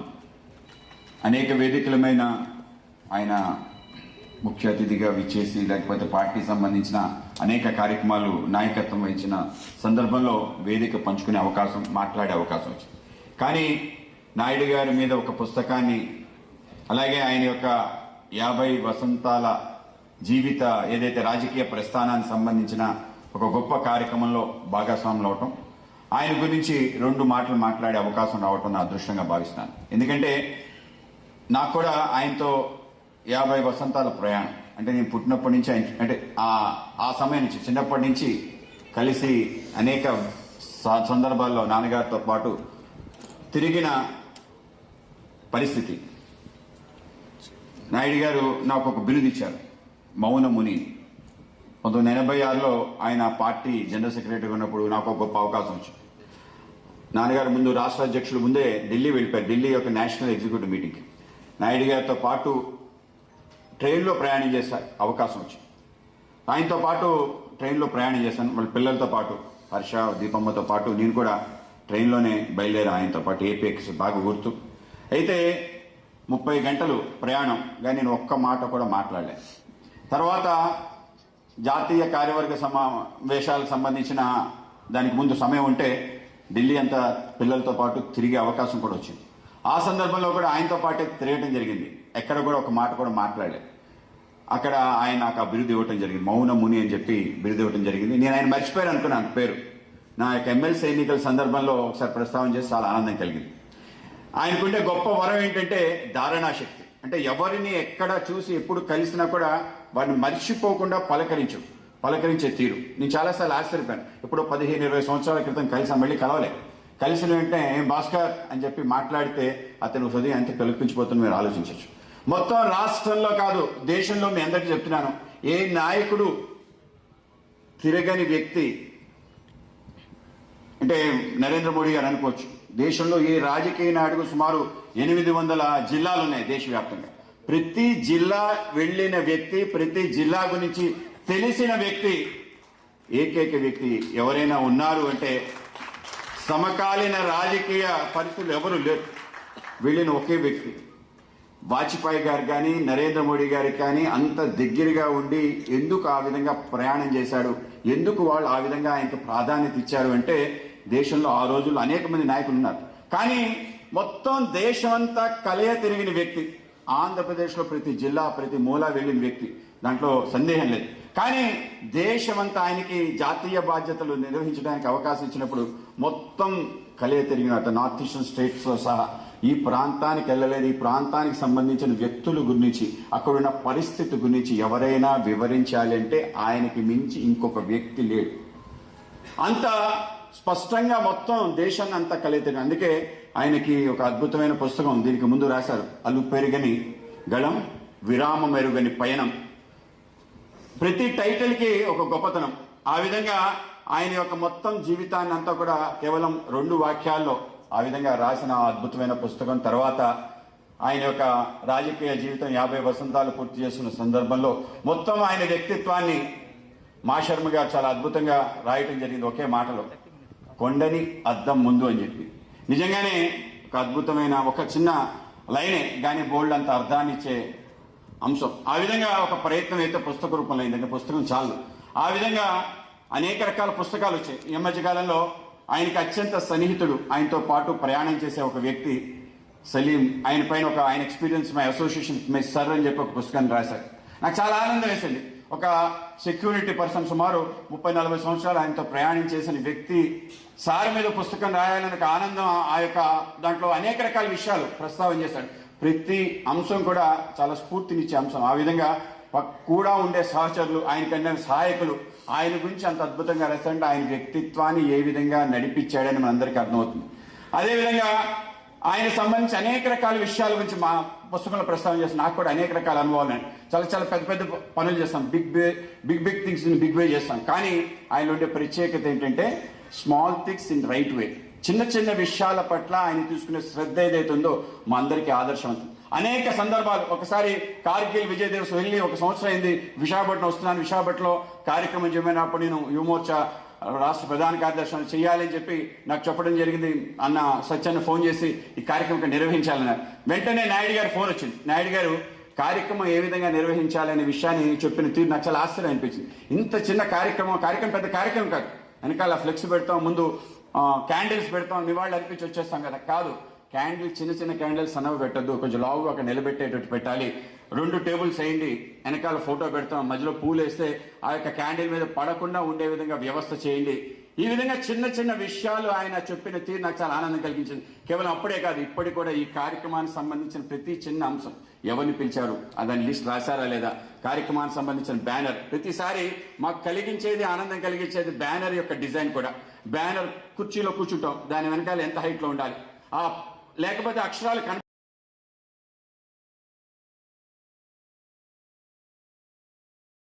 అక్షరాలని కనిపించే విధంగా ప్రయత్నం చేయటం. కేవలం ఇవన్నీ కూడా చిన్నప్పుడు రాష్ట్రీయ స్వయం సేవక సంఘంలో నేర్చుకున్న అనేక రకాల విషయాలు. ఆ విధంగా చిన్న చిన్న అంశాలను అద్భుతంగా ఆయన ప్రస్తావన చేసే తీరు, ఇవన్నీ కూడా మనకి ఆనందాన్ని కలిగిస్తే మా అందరికీ కూడా స్ఫూర్తి, ప్రేరణ కలిగించి ఇన్ని అంశాలు. ఆయనకి 2 బాగా ధనాన్ని సంపాదించిన వ్యక్తి. ఏమిటి ఆ ధనం అంటే అభిమాన ధనం. మా అందరికీ కలిగేది కూడా. ఇంతమంది మిత్ర బృందం, ఆయన ఈ స్థానానికి రావడానికి ఆయనకు అనేక మంది మిత్రులు ఆయనకి సహకరించారు. ఆంధ్ర యూనివర్సిటీకి సంబంధించిన అనేక మంది మిత్రులు ఉన్నారు. వాళ్ళందరూ ఆయనకి ఏ విధంగా తోడ్పాటు ఇచ్చి ముందుకు తీసుకెళ్లారు. ఆయన రాజకీయ ప్రస్థానంలో ఏ ఊరు వెళ్ళినా కూడా ఆయనకి ప్రత్యేక ఏర్పాట్లు చేసే మిత్రులు ఉండేవాళ్ళు. అందరూ కూడా ఏమీ ఆశించి చేసేవాళ్ళు, అత్యంత సహజంగా చేసేవాళ్ళు. ఆ విధంగా ఎన్ని రోజులు కావాలంటే 100 రోజులు ఎక్కడైనా ఉండే విధంగా వాహనాలు కానీ ఆ విధంగా సమకూర్చిన తీరు, ఆ విధంగా ఆయన అభిమాన ధనాన్ని విపరీతంగా సంపాదించారు. అది కేవలం మన రాష్ట్రం నుంచి దేశవ్యాప్తంగా వాళ్ళ విదేశాల్లో కూడా వ్యాపించింది. అలాగే ఆయనకుండే అనేక రకాల మణులు, ఆభరణాలు. ఏమిటి ఆయన రకాల మణులు, ఆభరణాలు ఏమిటి ఆయనకంటే వాగ్భూషణం, సుభూషణంగా భక్తులు రాస్తాడు. అనేక రకాల వాటికన్నా అద్భుతంగా ఉండేది ఏంటంటే వాగ్భూషణం. ఆ విధంగా ఆ వాక్ అనేది చాలా అద్భుతంగా, అనితర సాధ్యంగా ఏ విధంగా ప్రస్తావన చేస్తారు. ఆయనకి సంబంధించిన ఏవైతే అనేక రకాల ప్రాసలు, ఎత్తి ప్రాసలు ఇందాక చెప్పారు, అనేక రకాల విషయాలు ఆ విధంగా అనర్గళంగా మాట్లాడటం. ఉపరాష్ట్రపతి అయిన సందర్భంలో మీరు ఏ విధంగా ఫీల్ అవుతున్నాయంటే, నేను ఉపరాష్ట్ర కన్నా ముందు నేను ఉషాపతిని అని చెప్పే తీరు. ఆ విధంగా రాజకీయ నాయకుల పైన ఏవైతే వ్యంగ్యాస్త్రాలు విసరటంలో కూడా ఆయన ఉండే తీరు నేను ప్రత్యక్షంగా చూడటం జరిగింది. ఆయన జాతీయ అధ్యక్షులు అయిన తర్వాత ఏ విధంగా ముందుకు తీసుకెళ్తారు. దానికి ముందు దక్షిణాది రాష్ట్రాల నుంచి వెళ్లారు, కానీ వాళ్ళు ఆ విధంగా మొత్తం సభని నడిపించే తీరు కనిపించలేదు. కానీ ఆయనకి పార్టీ యొక్క జాతీయ అధ్యక్షుడు అంటే పక్కన వాజ్పేయి గారు, ఇటుపక్క అద్వానీ గారు, మధ్యలో ఆయన కూర్చొని ఏ విధంగా నడిపిస్తారు. నిజంగానే చాలా భయం వేస్తుంది. నన్ను మౌనము నేను పేరు పెట్టడానికి అదే కారణం. ఆయన చూస్తే నాకు భయం, ఆయన యొక్క మాట చూసినా కూడా భయం, కనుక ఏం మాట్లాడలేదు. కనుక అటువంటి వ్యక్తి ఏ విధంగా మాట్లాడతారంటే, నేను ప్రత్యక్షంగా అనేక మంది జాతీయ అధ్యక్షులు చూశాను, కానీ ఆయన సభని కానీ కార్యక్రమాన్ని కానీ ఇంగ్లీష్, హిందీలో ఏ విధంగా మాట్లాడి ఎవరిని కూడా లేవనివ్వకుండా ఎవరు కూర్చోబెట్టి, ఇప్పటికి కూడా అంతే, ఆయన స్ట్రిక్ట్ హెడ్ మాస్టర్గా ఎవరైనా మధ్యలో లేచి వెళ్తున్నట్టు కూర్చోమని చెప్తాడు. అదేవిధంగా పార్టీకి సంబంధించి సీనియర్ నాయకులు, ముఖ్యమంత్రులు అందరినీ కూడా అంతే డిసిప్లిన్ గా కూర్చోబెట్టి ఆ విధంగా నడిపించిన తీరు. అలాగే మన ఉపరాష్ట్రపతి అయిన తర్వాత ఆయనకి సభాపతి యొక్క అవకాశం దొరికింది. ఆ సందర్భంలో కూడా రాజ్యసభను ఎంత హుందాగా నడిపించాడు, ఎంత అద్భుతంగా ఆయన మాటలు. ప్రతిరోజు అందరూ కూడా అక్కడందరూ ఎవరైతే సభలో ఉన్న ప్రతి వ్యక్తి కూడా ఆయన్ని ఆ హుందాతనాన్ని చూసి ఆశ్చర్యపోయేవాళ్ళు, అబ్బురపడిపోయాడు. అంత అద్భుతంగా ఆయన అక్కడ నిర్వహించిన తీరు. ఉపరాష్ట్రపతిగా ఆయనకి నాకు తెలిసి ఆయన జీవితంలో అత్యంత అద్భుతమైన అవకాశం, ఆయన అదృష్టం. ఏ అంశాల కోసమైతే ఆయన జీవితం అంతా పోరాటం చేశాడో ఆ పోరాటం చేసిన ఆ యొక్క అన్ని కూడా తన ముందే ఆవిష్కరణ అవుతాం. ఏకతా రథయాత్రలో ఆ రోజు మురళీ మనోహర్ జోషి గారితో కలిసి, నరేంద్ర మోడీ గారితో కలిసి ఆయన ప్రయాణం చేశారు. కశ్మీర్లో త్రివర్ణ పతాకం ఎగరేయాలని, 370 అధికరణ రద్దు చేయాలని, ఏ అంశాల కోసం తను ప్రస్తావన చేశాడో, ఏ అంశాల కోసం పోరాటం చేశాడో ఆ అంశాన్నే ఆయన సభాపతిగా ఉన్న సందర్భంలో 2019 ఆగస్టు 5, 6 తారీఖుల్లో, ఆగస్టు 5వ తారీఖు చరిత్రలో లిఖించబడ్డ దినం. ఎందుకంటే రాజ్యసభలో ముందు దాన్ని ప్రవేశపెట్టారు.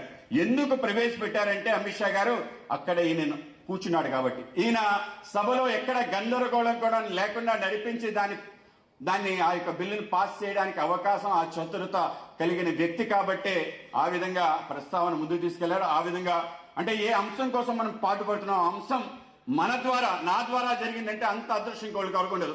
అటువంటి గొప్ప అరుదైన అద్భుతమైన అవకాశం 370 35 ఏళ్ళు రద్దు చేసి కాశ్మీర్ని పూర్తి స్థాయిలో భారతదేశంలో విలీనం చేసి భారత మాత యొక్క కిరీటాన్ని అక్కడ పెట్టే ఒక అరుదైన అద్భుత అవకాశం ఆయన చేతుల మీదుగా రావటం, ఆ బిల్లును కూడా ఈయన పాస్ చేస్తారు, అంతే కదా. ఎస్ఐ వెయిట్ అని చెప్పి ఆ విధంగా దాన్ని పాస్ చేసిన ఒక అద్భుతమైన, నాకు తెలిసి అనేక రకాల, ఆయనకి అనేక జీవితంలో అనేక రకాల అద్భుతం, కానీ ఒక కార్యకర్తగా అటువంటి అనేక అరుదైన అవకాశం. అలాగే ఒకటే దేశం, ఒకటే ప్రజ, ఒకటే చట్టం, దీనికోసమే పార్టీ ఏర్పడింది కనుక ఆ యొక్క చట్టం, ఒకటే చట్టాన్ని కూడా ట్రిపుల్ తలాక్ సంబంధించిన బిల్లుని రాజ్యసభలోనే మొదట ప్రవేశపెట్టి తర్వాత లోక్సభలో ప్రవేశపెట్టారు. ఆ విధంగా 2 అరుదైన అవకాశాలు ఈ అంశాల కోసం భారతీయ జనతా పార్టీ ఏర్పడిందో అంశాలను తీర్చే విధంగా ఆయనకు అవకాశం కలగటం, ఆ విధంగా అనేక రకాల అద్భుతమైన విషయాలు ఆయన జీవితంలో జరిగాయి. అవన్నీ కూడా మాకు ఎప్పుడు కూడా స్ఫూర్తి, ప్రేరణనిస్తాయి. ఇది కేవలం ఒక చిన్న పుస్తకం మాత్రమే, కానీ ప్రతి అంశాలు మాకు అనిపిస్తుంది ఏంటంటే, ఆ మధ్యకాలంలో మోడీ స్టోరీ అని చెప్పి నరేంద్ర మోడీ గారిని రాయటం జరిగింది. అంటే ఆయనకు సంబంధించి అనేక విషయాలు, ఇక్కడున్న అనేక మందికి అనేక రకాల అనుభవాలని తప్పనిసరిగా క్రోడీకరించి తప్పనిసరిగా ఇంకో పుస్తకం రాయాలి. అందరూ కూడా చిన్న స్థాయి కలిగిన వ్యక్తి దగ్గర అనేక రకాల విషయాలు ఉంటాయి, పెద్ద స్థాయి వ్యక్తుల దగ్గర పెద్ద పెద్ద విషయాలు. నరేంద్ర మోడీ గారు ఆయన గురించి అద్భుతంగా రాశారు. తర్వాత మన ఎన్వి రమణ గారు కూడా అద్భుతంగా రాశారు. ఆ విధంగా మా దగ్గర కూడా ఇటువంటి విషయాలు ఉంటాయి కాబట్టి తప్పనిసరిగా వాటిని కూడా సంకలనం చేయాలని చెప్పి కోరుకుంటూ ఈ యొక్క గొప్ప అవకాశం వచ్చినందుకు మీ అందరికీ కూడా ధన్యవాదాలు తెలియజేస్తూ అందరికీ నమస్కారం. భారత్ మాతాకి. Thank you sir, thank you so much. ఇప్పుడు ఆంధ్రప్రదేశ్ రాష్ట్ర హోంశాఖ మంత్రివర్యులు శ్రీమతి వంగల్పూడి అనిత గారిని మాట్లాడవలసింది ఆహ్వానిస్తున్నాను.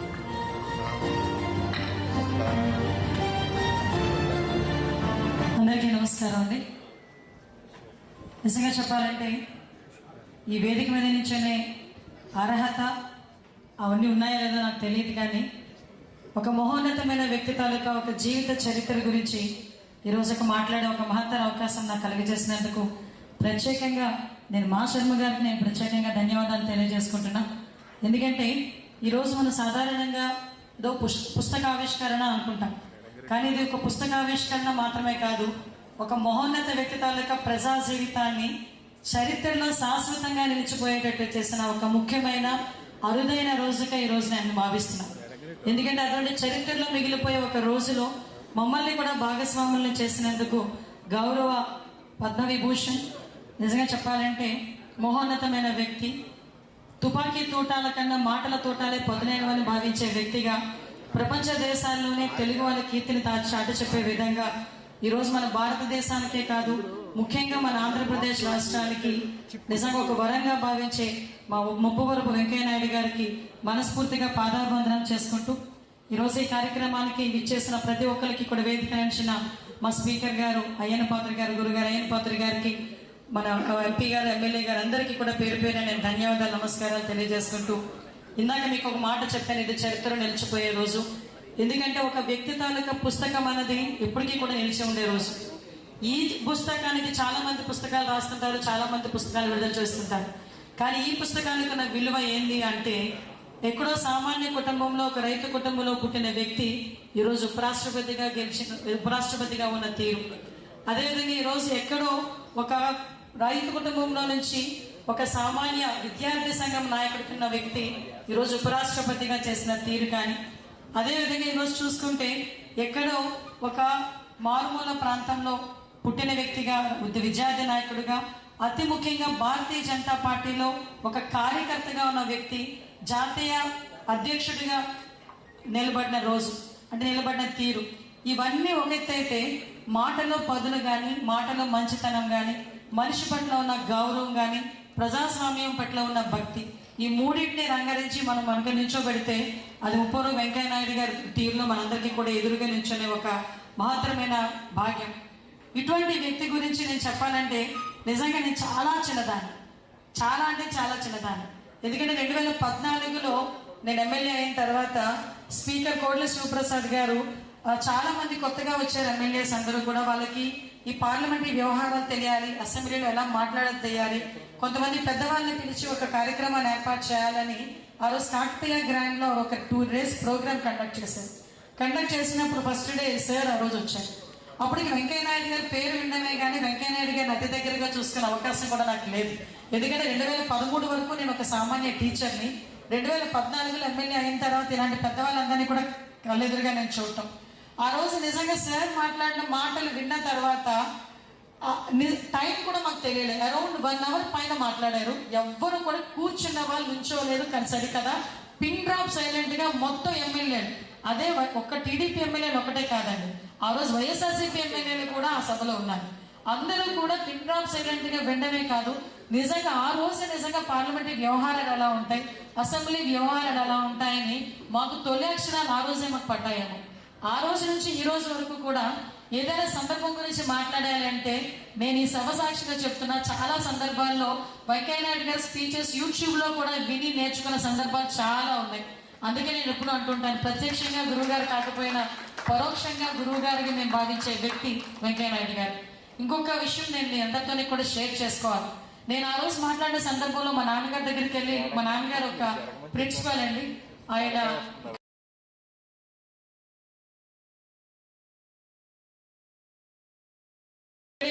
ఆంధ్ర యూనివర్సిటీలోనే ఎంఏ ఎకనామిక్స్ చేశారు.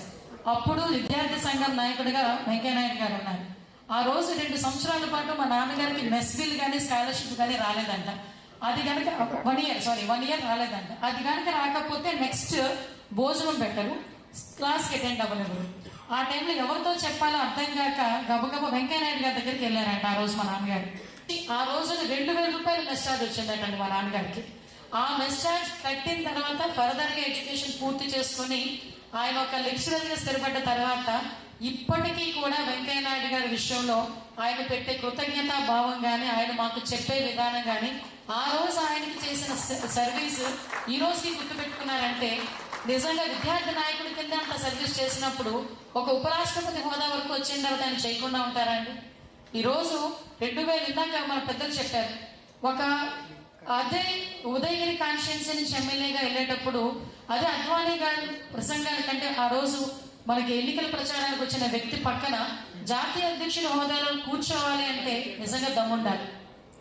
అటువంటి ఆ పొజిషన్ తీసుకున్నా కూడా, ఆ రోజు మంత్రివర్గంలో ఉన్నా కూడా, ఈ రోజు గ్రామీణ సడక్ యోజన, ఈ రోజు గ్రామాల్లోని రోడ్లు వేయించుకుంటున్నాం, డ్రైన్లు కట్టుకుంటున్నాం అంటే ఆ 2000-2002 ప్రాంతంలో వెంకయ్య నాయుడు గారు తీసుకున్న ఒక అద్భుతమైన నిర్ణయం ఆ రోజు. అదేవిధంగా ఈ రోజు మున్సిపల్ అడ్మినిస్ట్రేషన్ లో హౌసింగ్ డిపార్ట్మెంట్ కానీ, అంటే ఓవరాల్ గా చెప్పాలని ఇందాక బుక్ చూశానండి, ఎవరైనా చేసిన పదవుల గురించి 1 లైన్ లో రాసుకుంటారు, 2 లైన్లో రాసుకుంటారు.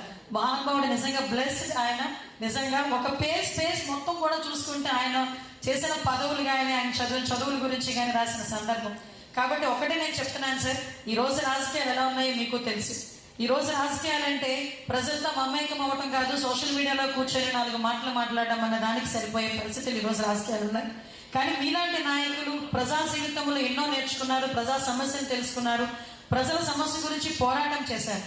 నేను ఎందుకు ఈ పుస్తకాన్ని చరిత్ర అంటున్నానంటే, రాజకీయాలకు రాబోయే ప్రతి ఒక్కరికి కూడా ఈరోజు మీ తాలూకా ప్రసంగాలు కానీ, మీ తాలూకా విలువలు కానీ, మీ తాలూకా క్రమశిక్షణ కానీ, మీ తాలూకా నిజాయితీ కానీ, మీ తాలూకా నిబద్ధత కానీ కంపల్సరిగా తెలియాల్సిన అవసరం ఉంది. కాబట్టి ఈరోజు మీరు రాసిన ఒక పుస్తకం కాదు, ఒక చరిత్రను మరీ చెప్తున్నాం.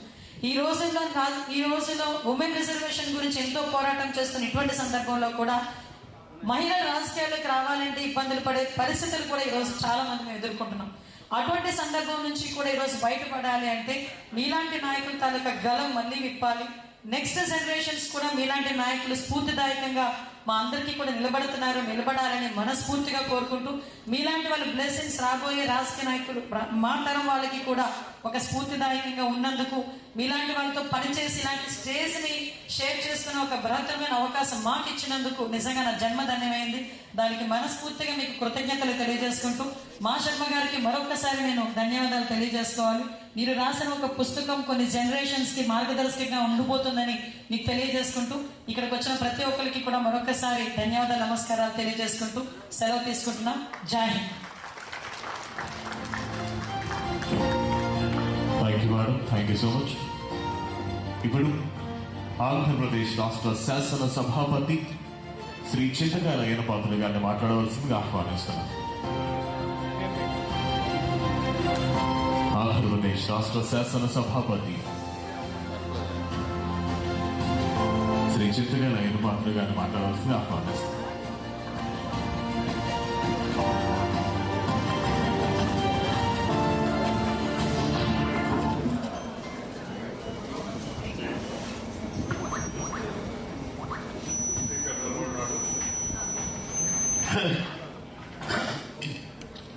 పెద్దలు గౌరవనీయులు వెంకయ్యనాయుడు గారికి, వేదిక పైన పెద్దలకి, ఈరోజు ఈ కార్యక్రమానికి వచ్చినటువంటి అభిమానులు అందరూ అంటాను నేను, అభిమానులందరికీ కూడా నా నమస్కారం తెలియజేస్తానండి. అసలు వెంకయ్యనాయుడు గారికి మేము ఏం మాట్లాడుతామండి? వారు ముందు మాట్లాడాలంటే హనుమంతు ముందు కుప్పు గింతలు వేసేటప్పుడు అతని జీవితం ఏంటి, అతను చేసే కార్యక్రమాలు ఏంటి, ప్రజల్లో ఎంత చైతన్యం తీసుకొస్తారు అతను, అటువంటి వారి గురించి ఏం మాట్లాడాలండి? మేము తెలియంది ఎవరికండి? అతని గురించి తెలియంది ఎవరికండి? అందులో మన విశాఖపట్నానికి ముద్దు బిడ్డ, ఇక్కడే చదువుకున్నారు, అందరికీ తెలిసిన వ్యక్తి. అతని గురించి మాట్లాడడం అంటే శాస్త్రం అనుకుంటాను నేను. చాలా మంది పెద్దలు మాట్లాడారు,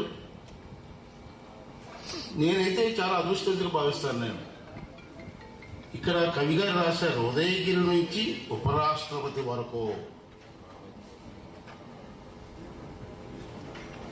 అటువంటి మహా వ్యక్తి కదండి. ఎక్కడ ఉదయగిరి, ఉపరాష్ట్రపతి కుర్చీ ఎక్కడ, అక్కడ వరకు వెళ్ళారంటే ఆ మంచితో ఆ మనిషి తాలూకు వ్యక్తిత్వం ఏంటనేది మనకు అర్థం కాదండి. దాని గురించి బచ్చాలో మేము ఏం మాట్లాడతామండి? మాట్లాడితే సాహసం ఏంటండి అది? అయితే ఓ మాట్లాడినారు సార్, మీకు ఒక విషయం చాలాసార్లు చెప్పాలనుకున్నా సార్, మిమ్మల్ని చాలాసార్లు కలిసాను, కొన్ని వందల సార్లు కలిసి ఉంటారని చెప్పలేకపోయాను. ఆ సందర్భంలో నేను 1972లో మీరు జయాంధ్ర మూవ్మెంట్ స్టార్ట్ చేశారు 72లో. అప్పుడు నేను ఇంటర్మీడియట్ ఫస్ట్ ఇయర్ నర్సీపట్నం పూర్ణేరి కాలేజీలో ఇంటర్మీడియట్ ఫస్ట్ ఇయర్ చదువుతున్నాను. అప్పుడు మీరు పిలిపించారు, అందరూ కలిసి జయాంధ్ర కోసం ఉద్యమం చేయాలి, కలిసి రమ్మని. మీ పిలుపు విని మీ అందరూ కూడా ఉద్యమం చేశారు సార్. మీరు ఎక్కడ మీటింగ్ పెడితే ఆ మీటింగ్లో కూర్చొని జనాలు కూర్చొని మీటింగ్ వినేవాడు సార్. నేను చాలాసార్లు విన్నాను. మీరు మాట్లాడే తీరు కానీ, ఆ పంచులు కానీ, ఆ మాట తీరు కానీ ఎలా ఉంటుంది సార్? అది మిమ్మల్ని చూసి పెరిగిన వాళ్ళం సార్ మేము, మిమ్మల్ని చూసి పెరిగిన వాళ్ళం మేము. మాట్లాడాలంటే ధైర్యం సాగలేదు నాకు. 1983లో ఎన్టీ రామారావు గారు నాకు టికెట్ ఇచ్చారు. అప్పుడు నా వయసు 25 సంవత్సరాలు, ఫస్ట్ టైం ఎమ్మెల్యే. అప్పుడు మీరు కూడా అసెంబ్లీలో ఉన్నారు సార్, నేను కూడా అసెంబ్లీకి వెళ్ళా. జైపాల్ రెడ్డి గారు, వెంకయ్యనాయుడు గారు, మల్లు స్వరాజ్యం గారు మహానాయకులు ఎన్నికైనప్పుడు అసెంబ్లీలోకి వెళ్తే కాళ్ళు ఉడికి నాకు ఫస్ట్ టైం మీద వెళ్ళాము. అందులో 25 years. మీరు మాట్లాడతామంటే క్వశ్చన్ పేపర్ చూసుకొని, రాత్రి క్వశ్చన్ పేపర్ చూసుకొని, మరుసటి రోజు అసెంబ్లీలో మీ క్వశ్చన్ ఉన్నా, మీ స్పీచ్ ఉన్నా ఆ పేపర్ చూసుకొని మిస్ అవ్వకుండా అసెంబ్లీలో కూర్చొని కళ్ళు ఆడుకుంటా విన్నాను సార్ నేను. మీతో మేము పోల్చుకోం, కానీ నేను ఈ స్థాయికైనా మాట్లాడుతానంటే మిమ్మల్ని చూసి సార్ గర్వంగా చెప్పుకుంటాను సార్. అంతేత మీరు కూడా మాట్లాడుతున్నప్పుడు ఒక ప్రేరణ. ఏదో రాజకీయ నాయకులు చాలామంది మాట్లాడుతూ ఉంటాం, ఏదో సోది మాట్లాడుతూ ఉంటాం. ఒకసారి వారు మాట్లాడే సోదిలాగా ఉండదు, ఉత్తేజం వస్తుంటుంది. రేపు రాబోయే రోజుల్లో ఈ రాష్ట్రం కోసం ఏం చేయాలో చెప్పే ఏకైక నాయకులు వారే. ఎందుకన్నా ఈ మాట చాలా సందర్భాల్లో నిర్మమోటంగా మాట్లాడిన వ్యక్తి. అరే పదవులంటే ఏంటనుకున్నారయ్యా, థాయిలాండ్ పంచడమా కాదు చెప్పిన వ్యక్తి, ఏకైక వ్యక్తి. ఎందుకే కాయిదాలు పంచడం? రోడ్లు, ఎడ్యుకేషన్ సిస్టమ్ డెవలప్ చేయి, హాస్పిటల్ డెవలప్ చేయి, పెన్షన్లు పడవా రాజకీయం అంటే ఎందుకు చెయ్యాలని చెప్పి మాట్లాడే వ్యక్తి. అది రాజకీయం కాదని చెప్పి వేదిక మీద మాట్లాడారు ధైర్యంగా. మరి వేళ ఏమవుతుంది సార్, ఏడు జరుగుతుంది సార్ ఇక్కడ? ఎందుకు సార్ పెన్షన్లో పేదవాడికి ఇవ్వండి, డబ్బులున్నవాడికి పెన్షన్లా? రాష్ట్ర భవిష్యత్తు ఏంటి? రాష్ట్రం అంటే, రాష్ట్ర పరిపాలన అంటే రాష్ట్రం అభివృద్ధి చెందాలా, ఉపాధి కల్పించాలా, 10 మందికి ఉద్యోగాలు కల్పించాలా. అది రాజకీయ నాయకుల లక్షణం అని చెప్పినట్టు ఏకైక వ్యక్తి వెంకయ్య నాయుడు గారు. అందుకే సార్ మేము మాట్లాడటం మిమ్మల్ని లైక్ చేస్తాం, మీరంటే అభిమానిస్తాం, పడి సస్తాం. మీరు ఇంకా మన వాళ్ళు అంటారు రిటైర్మెంట్ అన్నారు. నో, రిటైర్మెంట్ కాదు. ఇక్కడ ఒక శ్లోకం చూశారు, కవి గారు ఒక మాట రాశారు. ఇక్కడ ఏం రాశారంటే, చదవాలి, పుస్తకం చదవాలి, చదివాను అప్పుడు చదివాను నేను, కాపీ పంపి పని. ప్రతి ఒక్కరూ కూడా సమాజం కోసం ఆలోచించే ప్రతి ఒక్కరు కూడా ఈ పుస్తకం చదవాలండి. వెంకయ్యనాయుడు గారు పదవీ విరమణ చేశాను కానీ పదవీ విరమణ చేయలేదన్నమాట. అది అతని తత్వం. ఎక్కడైనా ఏదైనా లోపం వస్తే డెలిబరేట్గా మాట్లాడే వ్యక్తిత్వం వ్యక్తి. అందుకే సార్ ఇవాళ చెప్తున్నాను, ఆ రోజు మిమ్మల్ని చూసి ఉత్తేజపరిచాం, రాజకీయాల్లోకి వచ్చాం. మీతో పోల్చుకోలేం, కానీ ఈ వ్యక్తిత్వం ముందు మీ దాసోహం. నేను మిమ్మల్ని కోరేది ఏంటంటే, పదవీ విరమణ అంటే రెస్ట్ తీసుకోవడం కాదు సార్, మీకు రెస్ట్ లేదు. ఇంకా భారతదేశంలో అన్నీ తెలిసిన నాయకులు, అందరూ తెలిసిన నాయకులు, మీరు యూత్ని ప్రోత్సహించాలా. ఈ సమాజం కోసం ఆలోచించే వ్యక్తులు మీరు రాజకీయంలో రావాలంటే ఆహ్వానించాలా. ఆహ్వానిస్తే ఎవడో రాడు, మీరు ఆహ్వానిస్తేనే వస్తారు. ఆ నమ్మకం జనాలు మీ మీద ఉంది. ప్రతి ఓడు పిలిచేది వచ్చేస్తారు, జనం రాదు. ఆ నమ్మకం ఉన్న వ్యక్తి మీద, నాయకత్వం మీద ఉన్న నమ్మకంతో పిలిస్తే వస్తారు. సార్ అందరూ మాట్లాడారు, అంతకంటే నేను చెప్పలేను. మీరు అధికారం ఉండాలా, ఆరోగ్యంగా ఉండాలి, సమాజానికి బాగుండాలని కోరుకునే వ్యక్తులు మీరు. మా అందరి సహకారం ఉండదు సార్. నాకు చిన్న డౌట్ ఉంది సార్, ఈ సందర్భం కాదు కానీ అడగాలి సార్, తప్పదు. సందర్భం కాదు, అడగాలి. ఆ అనుమానం కూడా మీరే తీర్చాలి సార్. సార్ నేను అంటే నాకు డెలివరీ మాట్లాడాలంటే మీ అంత కాదు, కానీ కొంచెం జోక్ లేకుంటాను అప్పుడు నేను.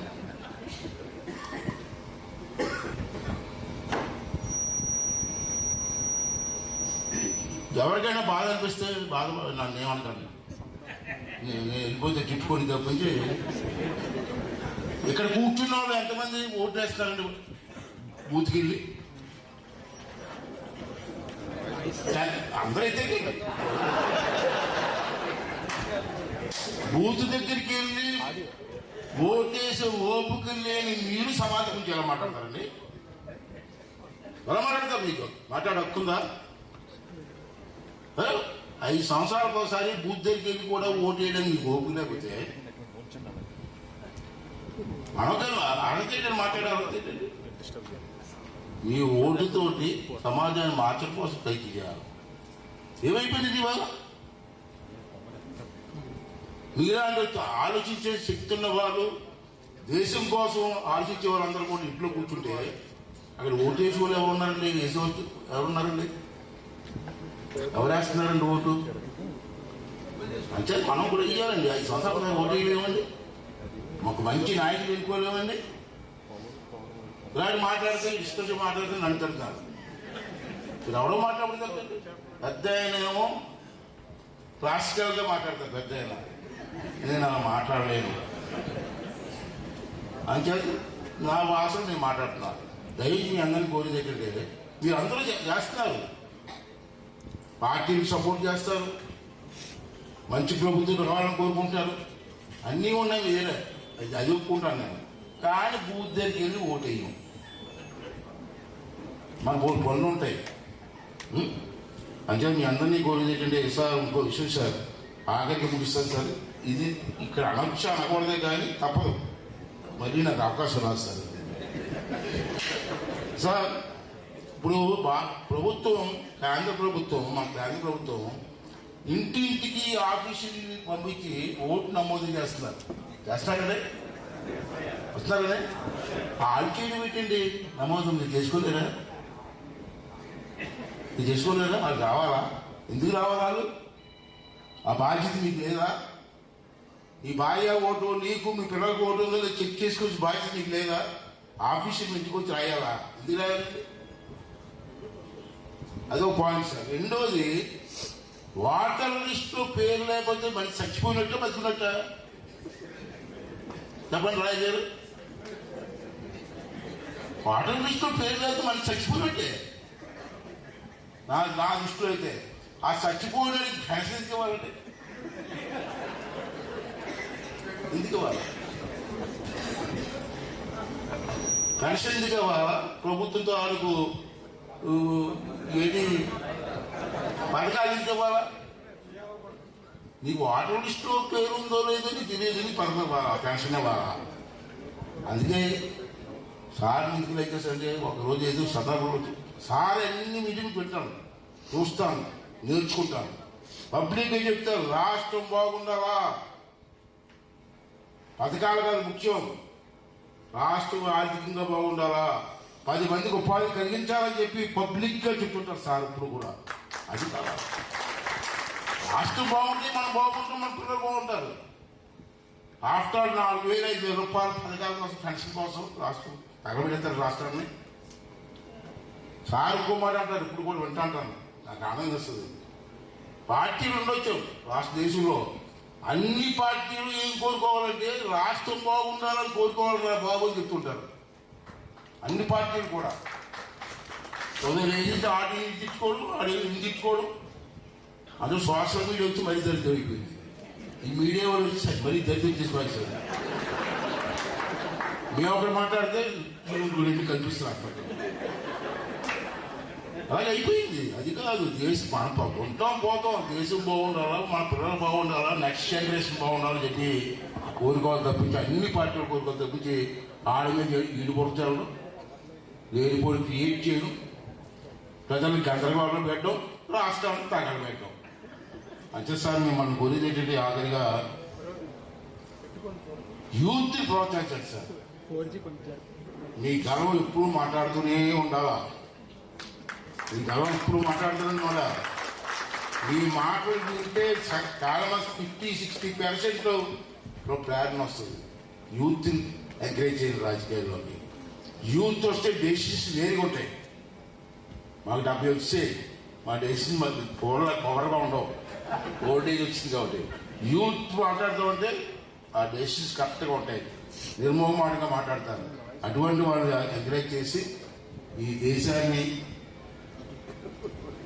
ఈ రాష్ట్రాన్ని కాపాడడం కోసం మీరు ఇప్పటికే ఎన్నో చేసేది మాకు తెలుసు, ఇంకా ప్రముఖమైన పాత్ర చేయాలని చెప్పి నేను కోరుకుంటూ, మరి వేళ అతని గురించి పురస్కారం నాకే చేయించారు కదా. నేను అప్పుడు నేను బచ్చాను, మేము పుస్తకం ఆవిష్కరించారు సార్ అన్నాను. అయినా సరే అదృష్టం నాకు వచ్చింది. ఏదో సినిమా చూశాను, జరుగున ఇటువంటి సేవ అని అవకాశం నాకు వచ్చింది. ఇవాళ చాలా ధన్యుంది సార్, నాకు నా జన్మ ధన్యమైంది. ఇవాళ మీరు కొంచెం ఎక్కువ మాట్లాడారు సార్, ఏమనుకోవద్దు. మీరు కూడా ఓపిక ఉన్నది, మీ అందరికీ కూడా ఒకసారి ధన్యవాదాలు.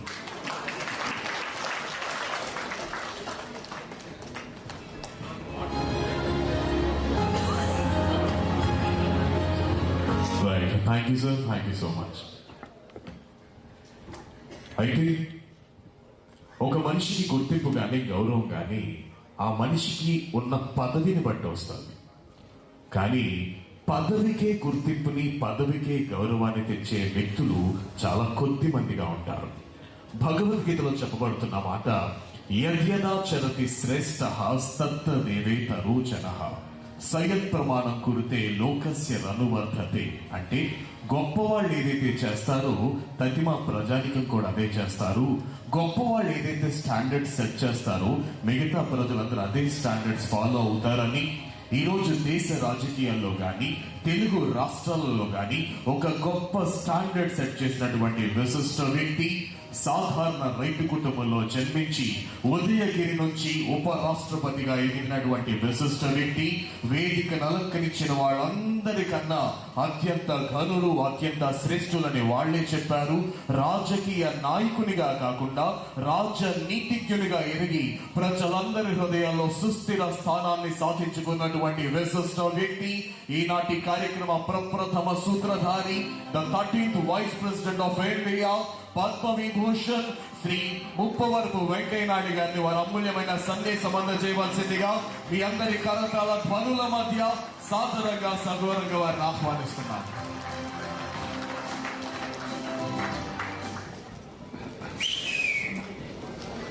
సభకు నమస్కారం. ఈరోజు ఈ పుస్తక పరిచయ కార్యక్రమంలో మాసర్మ గారు రచించిన నా పేరుతో రాసిన పుస్తక పరిచయ కార్యక్రమం విశాఖపట్నం జరగడం నాకు చాలా సంతోషంగా ఉంది. ఎందుకంటే విశాఖపట్నం నా ఎదుగుదలకు ప్రధాన కారణమైన నగరం ఈ విశాఖపట్నం ఆంధ్ర విశ్వవిద్యాలయం. అక్కడ చదువుకున్న ఒక విద్యార్థిగా ఇక్కడ కార్యక్రమం జరగడం అవుతుందో నాకు చాలా సంతోషం ఇస్తోంది. నేను ఎదురు వాడినైనా కాస్త తగినంత సమయం విశాఖపట్నం చదువుకునే దానికోసం నేను ఒక 3 ఏళ్ళు విద్యార్థి నాయకుడిగా విద్యార్థి సంఘ అంటే విద్యార్థి పరిషత్ కార్యకలాపాల కోసం 1 సంవత్సరం, తర్వాత ఇందిరాగాంధీ పుణ్యమాని ఎమర్జెన్సీలో 17 నెలల 25 రోజులు విశాఖపట్నం జైల్లో ఉండేందుకు అవకాశం లభించింది. అందువల్ల చాలా అనుభవం, చాలా అనుభూతులు నాకు విశాఖపట్నం నుంచి వచ్చాయి.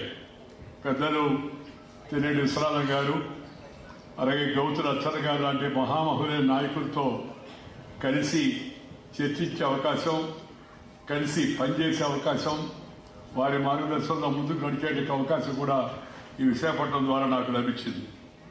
నేను ఇక్కడ విద్యార్థి నాయకుడిగా ఎదగడమే కాకుండా రాజకీయ పార్టీ కార్యకర్తగా కూడా దక్షిణ భారతదేశంలో మొట్టమొదటి మేయర్ పదవి విశాఖపట్నం నుంచి ఎన్ఎస్ఆర్ రెడ్డి గారు ఆ రోజుల్లో విశాఖపట్నం ఎన్నికయ్యారు. అప్పుడు నేను మొత్తం నగరంలో ఉన్న వీధి తిరిగి ఆయన కోసం ప్రచారం చేశాను. ఇప్పుడు నగరం నేను ఆఖరణ తాడిచెట్టపాలెం ఆఖరణలో ఉంటుంది అనుకునేవాడిని, ఎందుకంటే అప్పుడు ఉండింది. ఇప్పుడు తాడిచెట్టపాలెం కూడా ఊరు మధ్యలోకి వచ్చేసి విశాఖపట్నం బాగా పెరుగుతుంది కూడా రాబోయే రోజుల్లో. అందుకని ఇక్కడికి వచ్చినప్పుడు చాలా సంతోషం కలుగుతుంది నాకు. ఇందాక చెప్తూ ఉన్నారు, మీకు అన్నిటికన్నా బాగా సంతోషంగా ఉన్నది ఉపరాష్ట్రపతి గారి. వాస్తవం కాదు, నేను అన్నిటికన్నా సంతోషంగా ఉన్నది అన్ని పదవుల్లో సంతోషంగా ఉన్నాను. స్కూల్ ఎస్పీఎల్, కాలేజీలో వైస్ ప్రెసిడెంట్ ఇందాక చూపించారు కదా, వాటన్నింటిలో కూడా సంతోషంగా ఉన్నా. వాటన్నింటినీ న్యాయం చేశారని చెప్పి నేను భావిస్తూ ఉన్నాను. కానీ అన్నిటికన్నా అత్యంత నాకు ఇష్టమైంది బీజేపీ అఖిల భారత అధ్యక్షుడు కావడం అవుతుందో అది నా జన్మలో. ఎందుకంటే నేను ఇందాక చెప్పినట్టుగా నా 13వ నెలలో మా అమ్మని కోల్పోయాను. మా అమ్మని నేను చూడలా. చిన్నప్పుడు చూస్తే గుర్తుండదు కదా, స్మృతి పదంలో ముద్రపడదు. ఊళ్ళో వాళ్ళు చెప్పింది, మా అమ్మమ్మ చెప్పింది, తాతయ్య చెప్పింది, పక్కన వాళ్ళు చెప్పింది, అవి విని మా అమ్మని గురించి ఊహించుకోవడమే. 5 అడుగుల 10 అంగుళాలు ఉండేది, తెల్లగా ఉండేది, మొత్తం చాలా వర్చస్సులో ఉండేది. ఆమె అందరూ తనేదట, మా అబ్బాయిని వకీలు చేయాలి, పెద్ద వకీలు చేయాలని. అందుకే నేను లా చదివాను. లేకపోతే నాకు దూరంగా వెళ్ళి నార్త్ ఈస్ట్లో ఆర్ఎస్ఎస్ ప్రచారంగా పనిచేయాలని అనిపించేది అప్పుడు ఆ రోజుల్లో. కానీ మా అమ్మ కోరికను దృష్టిలో పెట్టుకొని విశాఖపట్నంలో ఆలోచించాను.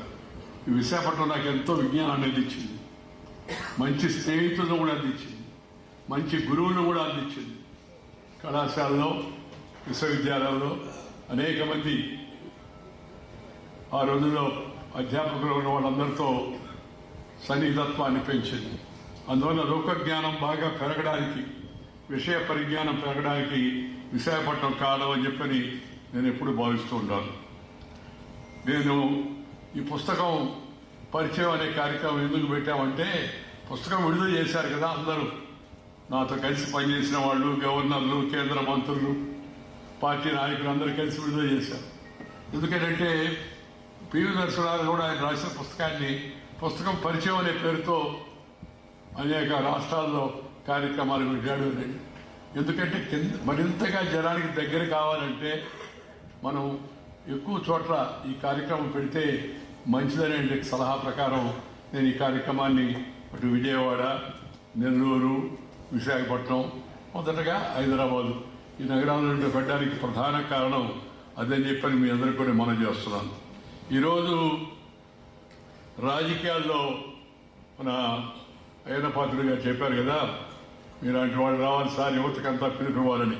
ఇప్పుడు నేను చేస్తున్న పని అదే. నేను 16వ సంవత్సరంలో విద్యార్థి పరిషత్తులో ప్రవేశించాను. అప్పటి నుంచి తిరుగుతూనే ఉన్నాను. నాకన్నా పార్టీలో చాలామంది మేధావులు, సెయింట్ స్టీఫెన్స్, శ్రీరామ్స్ కాలేజీ అలాంటి వాటిలో చదివిన వాళ్ళు పార్టీలో ఉన్నప్పటికీ నేను చదివింది అకాడమిక్ చదువు కాదు. నేను జనం యొక్క జీవితాన్ని చదివాను.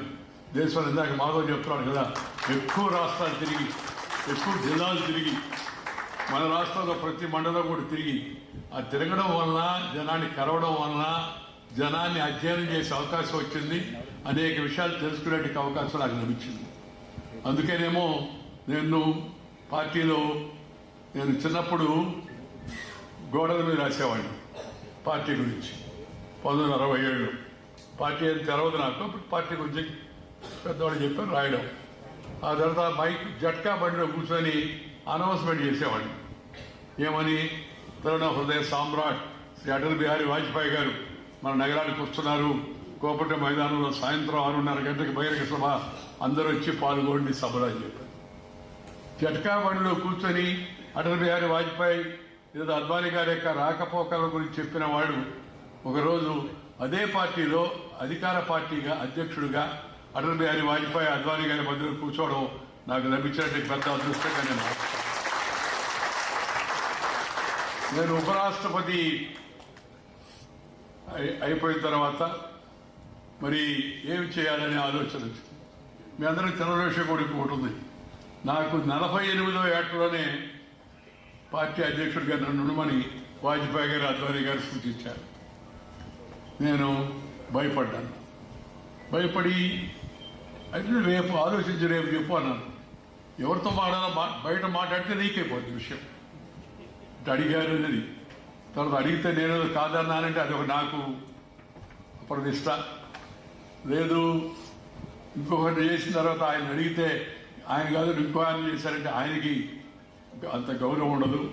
ఏం చేయాలో మా అమ్మాయికి ఫోన్ చేశాను. బయట మాట్లాడి తెలిసిపోద్ది కదా. మా అమ్మాయికి చేస్తే మా అమ్మాయి అంది వద్దు నాన్న అంది. ఏమమ్మా అన్న? ఏం లేదు, ఒకటేమో మీకు వయసు 48, ఇప్పుడు పార్టీ అధ్యక్షుడిగా 2 ఏళ్ళు 3 ఏళ్ళు ఉంటుంది టర్ము. అది అయిపోయిన తర్వాత ఏం చేస్తారు మిగతా జీవితం అంతా, ఇంత చిన్న వయసులోనే అధ్యక్షుడు అయిపోతే అని ఒక మాట చెప్పింది. రెండో మాట కూడా చెప్పింది. ఇంకోటి ఏంటంటే అధ్యక్షుడు అంటే చాలా ఓపికగా అవసరం వాళ్ళు చెప్పింది వినాలా, మధ్యలో మాట్లాడకూడదు. అధ్యక్ష ఆయన సభాధ్యక్షుడు, నేను పార్టీ అధ్యక్షుడు. మీరేమో మధ్యలో జోక్యం చేసుకుని అవసరం వాడు తప్పు చెప్తారు, వెంటనే కట్ చేస్తారు, వెంటనే వాళ్ళకి మొహం మీద చెప్పేస్తారు. అది అందరికీ ఇష్టపడకపోవచ్చు. సరే, నేను వాజ్పేయి గారికి అద్వానీ గారికి చెప్పాను, సార్ నేను ఉండలేను, ఏమనుకోవద్దని. సరే, అప్పుడు వేరే అధ్యక్షుడిని పెట్టారు. ఆ అధ్యక్షుడు వెంకయ్యనాయుడు ప్రధాన కార్యదర్శిగా ఉంటేనే నేను ఒప్పుకుంటాను ఆయన చెప్పాను, ప్రధాన కార్యదర్శిగా ఉన్నాను. ఈ తమాషా ఏంటంటే ఈ పార్టీలో నేను పార్టీ అధ్యక్షుడిగా 2 పర్యాయాలు, ఒక పర్యాయం పూర్తిగా ఉన్నా, 2వ పర్యాయం ఎలక్షన్లో పార్టీ ఓడిపోవడంతో నేను నైతిక బాధ్యత వహిస్తూ నేను అధ్యక్షుడు కాబట్టి నేను రాజీనామా ఇచ్చాను. మీ నాయకులు చెప్పాను, నేను వెళ్ళలేదు. కానీ పార్టీలో అద్వానీ గారిని ఆ తర్వాత అధ్యక్షుడు ఎవరు చేయాలంటే అద్వానీ గారు అనుకున్నాం అందరం కలిసి. అద్వానీ గారు నేను ఇంతకుముందే ఉన్నాను అధ్యక్షుడిగా, బీజేపీ అధ్యక్షుడిగా చాలాసార్లు ఉన్నాను, జనసంఘ అధ్యక్షుడిగా ఉన్నాను, ఇప్పుడు మళ్ళా నేనేంటి అధ్యక్షుడిగా ఉండేదన్నాను. లేదు సార్, ఇప్పుడు ఉండే పరిస్థితులు ఎవరు మీరే ఉండాలని గట్టిగా ఒత్తిడి చేశాం. ఆయన ఒత్తిడి చేస్తే ఆయన వెంకయ్యనాయుడు గారిని నా కింద పనిచేసేటుంటే నేను ఒప్పుకుంటాను అన్నాడు. అప్పటికే నేను అధ్యక్షుడు అయిపోయాను. అధ్యక్షుడు అయిన తర్వాత మళ్ళీ అయినా నేను ఒప్పుకోను. ఎందుకంటే అద్వానీ గారి కింద పనిచేయడానికి ఉపాధ్యక్షుడిగా నేను అద్వానీ గారి నాయకత్వాన్ని పనిచేయడానికి ఒప్పుకున్నాను. ఎందుకంటే ఆయన మహానుభావుడు అద్వానీ గారు, త్యాగశీలి. సిద్ధాంతపర రాజకీయాలను దేశంలో వేలాది లక్షలాది మంది కార్యకర్తలను ఉత్తేజపరిచి వాళ్ళందరికీ కూడా మార్గదర్శనం చేసే మహా వ్యక్తి శ్రీ అద్వానీ గారు. జనాన్ని అందరిని రంజింపజేసి జనాన్ని పార్టీ వైపు ఆకర్షింపజేసిన మహానాయకుడు అటల్ బిహారీ వాజ్పేయి అయితే వచ్చిన జనములు కార్యకర్తలకు మార్గదర్శనం చేసి వాళ్ళందరికీ పదనిర్దేశం చేసిన వాడు శ్రీ రామకృష్ణ అద్వానీ గారు చెప్పిన సందర్భంగా మీకు మనం చేస్తాం. వాళ్ళతో కలిసి పనిచేసే అవకాశం, వారి నాయకత్వం కింద పనిచేసే అవకాశం నాకు లభించడం జీవితంలో పెద్ద అదృష్టంగా నేను భావిస్తూ ఉన్నాను. నేను అందుకే ఉపరాష్ట్రపతి అనగానే నాకు అంత ఉత్సాహం రాలా. ఉపరాష్ట్రపతి అనగానే నేను అన్నాను, నాకు మీకు ఏదైనా ఇబ్బంది ఉంటే ఎప్పటి నేను మళ్ళీ పార్టీకి వెళ్తాను, పార్టీలో ప్రధాన కార్యదర్శికైనా పనిచేస్తాను, అధ్యక్షుడికైనా పనిచేస్తానంటే కాదు కారణం ఉంది దానికి అని చెప్పారు. చెప్పిన తర్వాత పార్టీ నాయకులు, ప్రధానమంత్రి గారు అందరూ కలిసి మనం రాజ్యసభలో మనకు మెజార్టీ లేదు, అనేక ముఖ్యమైన బిల్లులు రాజ్యసభకు రావాల్సి ఉంది, సభను సమర్థవంతంగా నిర్వహించాలి, చాకచక్యంగా వ్యవహరించాలి, ఓర్పు నేర్పు రెండు ఉండాలి. అందుకని మిమ్మల్ని రాజ్యసభ చైర్మన్గా కూడా, ఎందుకంటే భారతదేశ ఉపరాష్ట్రపతి రాజ్యసభ కూడా చైర్మన్ ఆటోమేటిక్ అని చెప్తే సరే నేను ఉపరాష్ట్రపతిగా ఉండడానికి అప్పుడు అంగీకరించాను. తర్వాత ఉన్నాను. ఆ ఉపరాష్ట్రపతి అయిన తర్వాత ఒకటి ఈ ఆర్టికల్ 370 కాశ్మీర్ యొక్క ప్రత్యేక ప్రతిపత్తి రద్దు అనే విషయం పైన మేము చిన్నప్పటి నుంచి మాట్లాడుతున్నాం. ఏక్ దేశ్ మే దో ప్రధాన్ దో విధాన్ దో నిషాన్ నహీ చలేగా అని అప్పుడు డాక్టర్ శ్యామప్రసాద్ ముఖర్జీ గారు జనసంఘ స్థాపకుడు. అప్పటి నుంచి కాశ్మీర్లో పోవాలంటే, ఇండియాలో కాశ్మీర్కి పోవాలంటే పర్మిట్ ఉండాలి. ఇప్పుడు మనం విశాఖపట్నం వాళ్ళు హైదరాబాద్ పోవాలంటే పర్మిట్ అంటే ఎంత విచిత్రంగా ఉంటుంది, హైదరాబాద్ వాళ్ళు విజయవాడ రావాలంటే పర్మిట్ అంటే ఎంత విచిత్రంగా ఉంటుంది మనకి. కానీ ఉండింది, చాలా మందికి తెరవదు. యువతర చరిత్ర చదవాలని నేర్చుకోవాల్సిన అవసరం కూడా ఉంది. కాశ్మీర్కు ప్రత్యేక ప్రతిపత్తి ఇచ్చి మన యొక్క సుప్రీంకోర్టు ఇచ్చిన జడ్జిమెంట్ కాశ్మీర్కి వర్తించదు. అక్కడ మళ్ళా అసెంబ్లీ అంగీకరిస్తే తప్పితే, పార్లమెంట్ పాస్ చేసిన చట్టం కాశ్మీర్కి వర్తించదు. ఆ అసెంబ్లీ మళ్ళా తీర్మానం చేసి అంగీకరిస్తే తప్పితే విచిత్రమైన పరిస్థితి. సరే, ఇప్పుడు వెనక్కి వెళ్ళి వాళ్ళని విమర్శించడం కాకుండా కానీ చాలా పొరపాటు చేయాలి. దాన్ని చిన్నప్పటి నుంచి మేము అనుకుని ఉండేవాళ్ళం. నాకు చిన్నప్పుడు ఒక చిన్న ఉదాహరణ చెప్తానండి. మేమందరం ఆ రోజు కాశ్మీర్లో ఫైరింగ్ అయింది. అయితే నెల్లూరులో బంద్కి పిలిపించాం. బంద్ చేయగలిగినంత శక్తి పార్టీకి లేదు అప్పుడు, కానీ యూత్ మాత్రం బాగా ఎక్కువగా ఉన్నారు. మేమందరం కలిసి అన్ని షాపులు మూపిస్తున్నాం. ఓ హోటల్ దగ్గరికి వెళ్ళాం, చంద్రబాబు అని. ఆ హోటల్ ఆయన మూసేయమంటున్నావు కదా, సరే మోస్తారా కానీ ఇట్లా దగ్గర రాను, మీది ఏ ఊరు అన్నాడు. మా ఊరి పేరు శ్రీరామపురం తోటపాడు, పంచాయతీ పేరు చెప్పి కశ్మూర్ అన్న. కశ్మూరుడికి కాశ్మీర్ సంగతి ఎందుకయ్యా చదువుకోపోతా, కశ్మూరుడికి కాశ్మీర్ సంగతి ఎందుకు పోయి చదువుకోపోకుండా చదువుగా మంచిగానే చెప్పాడు. ఆయన గట్టిగా చెప్పాడు. అయ్యా రాని కేరళ నుంచి వచ్చాడు, నెల్లూరులో ఉన్నాడు అని అంటే నేనుండి, సార్ మీకు ఒకవేళ కాలి వేళ్ళు ముడుగుచ్చుకుందాం అనుకోండి అన్నాను. నాకెందుకు ముడుగుచ్చుకుంటాను, నేను షూ వేసుకుంటాను అన్నాను. కాళ్ళు అనుకుందాం అనుకోండి, మీకు బొటన వేలికి ముళ్ళు గుచ్చుకుందాం అనుకోండి, ఏం చేస్తారు? మెదడు ఎందుకు ఆలోచించాలా, నడువు ఎందుకు వంగాలా, చెయ్యి ఎందుకు అక్కడికి పోవాలా, వేరెందుకు ముళ్ళు తీయాలా? అదేముంది, అదంతా మన బాడీ కాబట్టి అన్నాడు. ఇది కూడా మన దేశం కాబట్టి సార్, కాశ్మీర్ కూడా భారతదేశం. అంటే ఆయన అంటే నా అయ్యర్ గారు, సూర్యనారాయణ అయ్యర్, ఆయన నువ్వు ఎప్పుడొకప్పుడు పెద్దోడు అయిపోతావు. పెద్దోడు అవుతాడు నాకు అర్థం కాదు. పెద్దోడు కాకుండా ఎటువంటి ఎవరైనా పెద్దోడు కావచ్చు దగ్గర పైకి చేస్తాను, పైకి నాయకుడు అవుతావు అని చెప్పి ఆయన చెప్పాడు. అలాంటిది ఒకరోజు సాయంత్రం మా సెక్రటరీ వచ్చి, నేను ఉపరాష్ట్రపతిగా ఉన్నప్పుడు వేరే సభలో కూడా చెప్పాను ఇంతకుముందు, మా సెక్రటరీ వచ్చి, సార్ ప్రైమ్ మినిస్టర్ వస్తున్నాడు. ప్రైమ్ మినిస్టర్ వస్తాడండి, ప్రైమ్ మినిస్టర్ రావాలంటే దానికి ముందు ఎస్పీజీ వాళ్ళంతా వచ్చి అంతా చెక్ చేయాలా, ముందు ఇన్ఫార్మ్ చేయాలా, అంతా ఉంటుంది కదంటే, లేదు సార్ వస్తాడు, ఇచ్చాడు సార్ గేట్ ప్రధానమంత్రి ఎదురు సడన్గా సాయంత్రం 7 గంటలప్పుడు ఇప్పుడు ఎందుకు వస్తున్నాడు ప్రధానమంత్రి అనుకోండి. సరే మామూలుగా నా హాల్లో పోయి కూర్చున్నాం, ప్రధానమంత్రి వస్తాడంటే బయట వచ్చాను. ప్రధానమంత్రి వచ్చాడు వాస్తవం. వచ్చిన తర్వాత ఏంటి భయ అంటే మాట్లాడాలి. సరే మాట్లాడాలి. ఏం లేదు, మీరు నేను మనం చిన్నప్పటి నుంచి కశ్మీర్ ప్రత్యేక ప్రతిపత్తి రద్దు చేయాలని వాంఛించాము, ఉద్యమించాము కదా.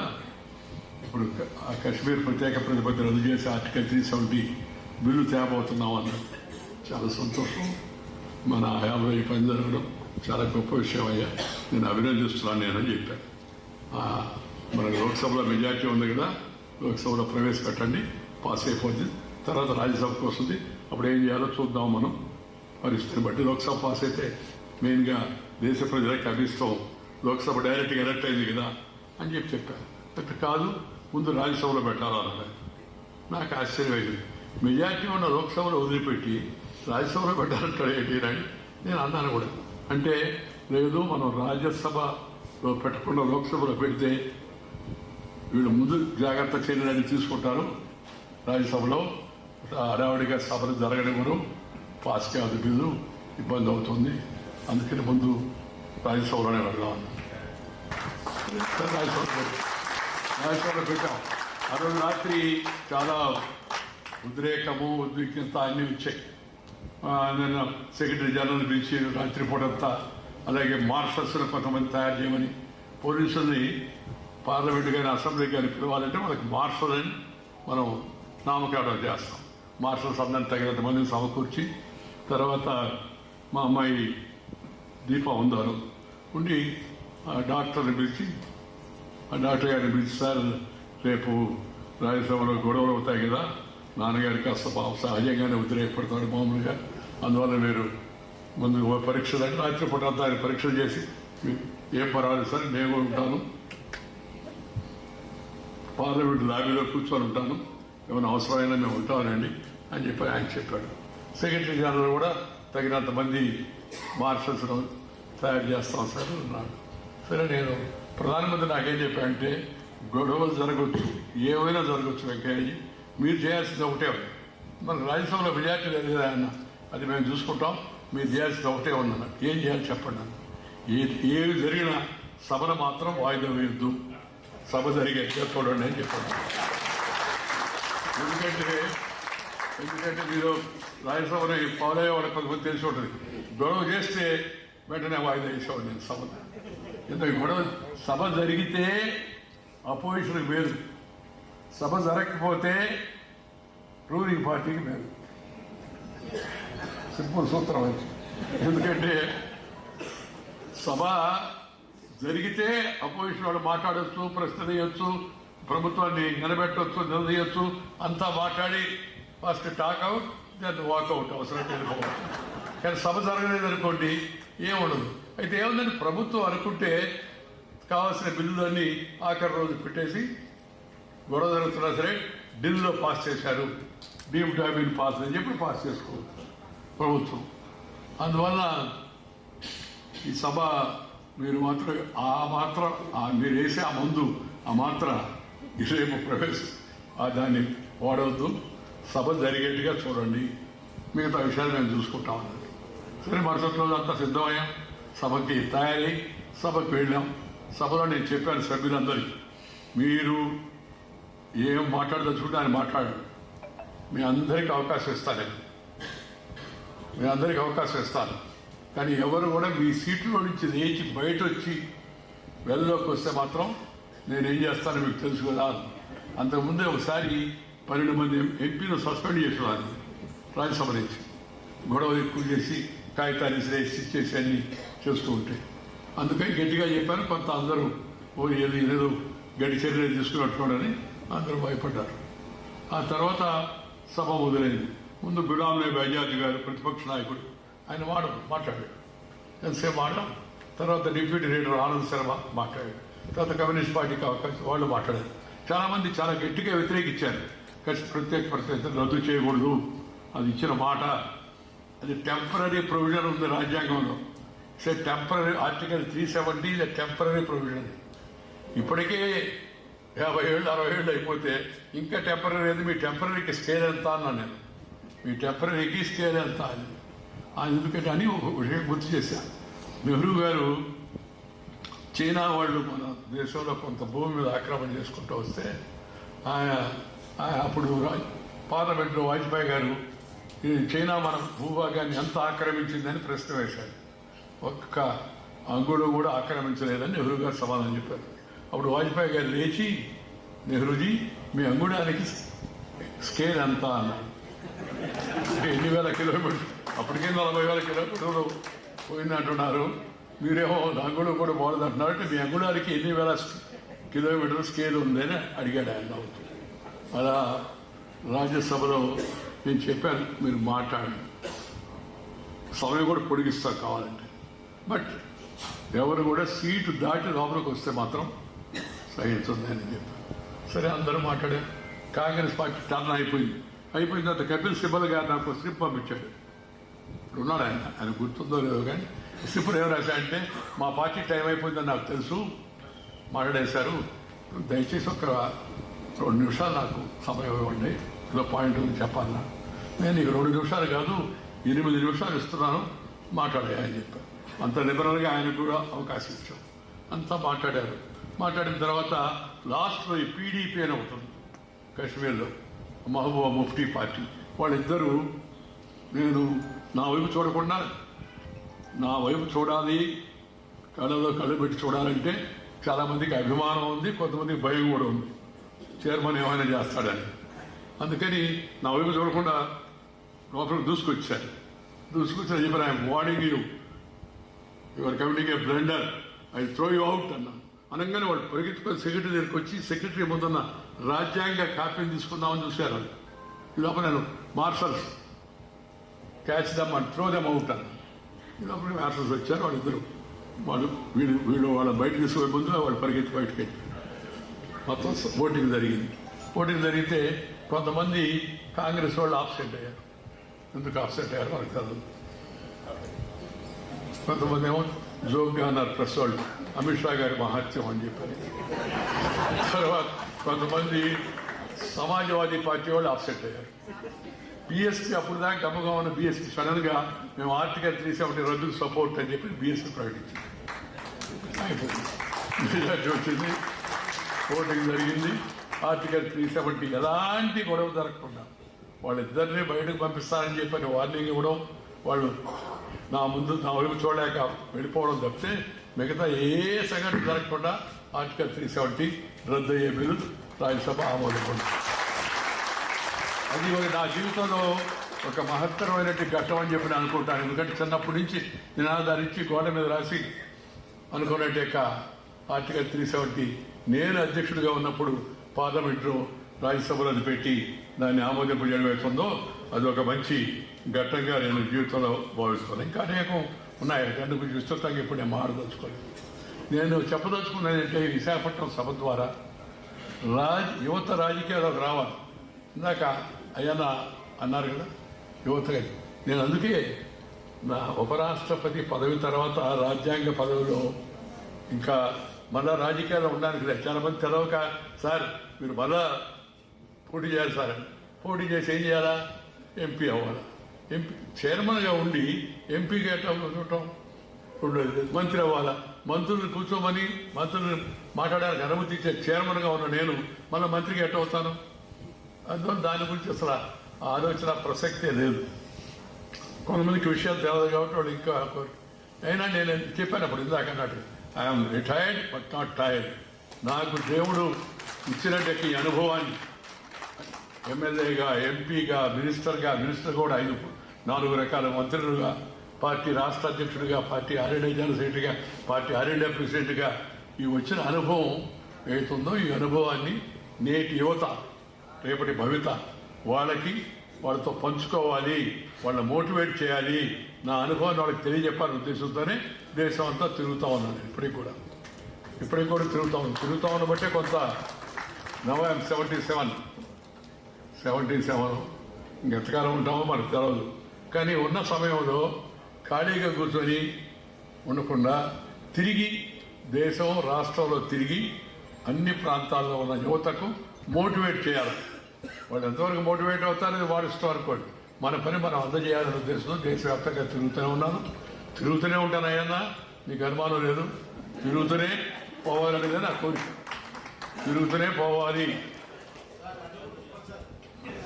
అలాగే చెప్తాను, మిమ్మల్ని కూడా చెప్తాను. తిరుగుతూనే పోవాలి. ఆఖరి సభలో మాట్లాడి మధ్యాహ్నం కూడా సాయంత్రం కూడా మాట్లాడాడు అని అనుకున్నట్టుగా వెళ్ళిపోవాలనేది నా కోరిక. ఎందుకంటే కూర్చుంటే ఆందోళనగా ఉంటుంది మనసు.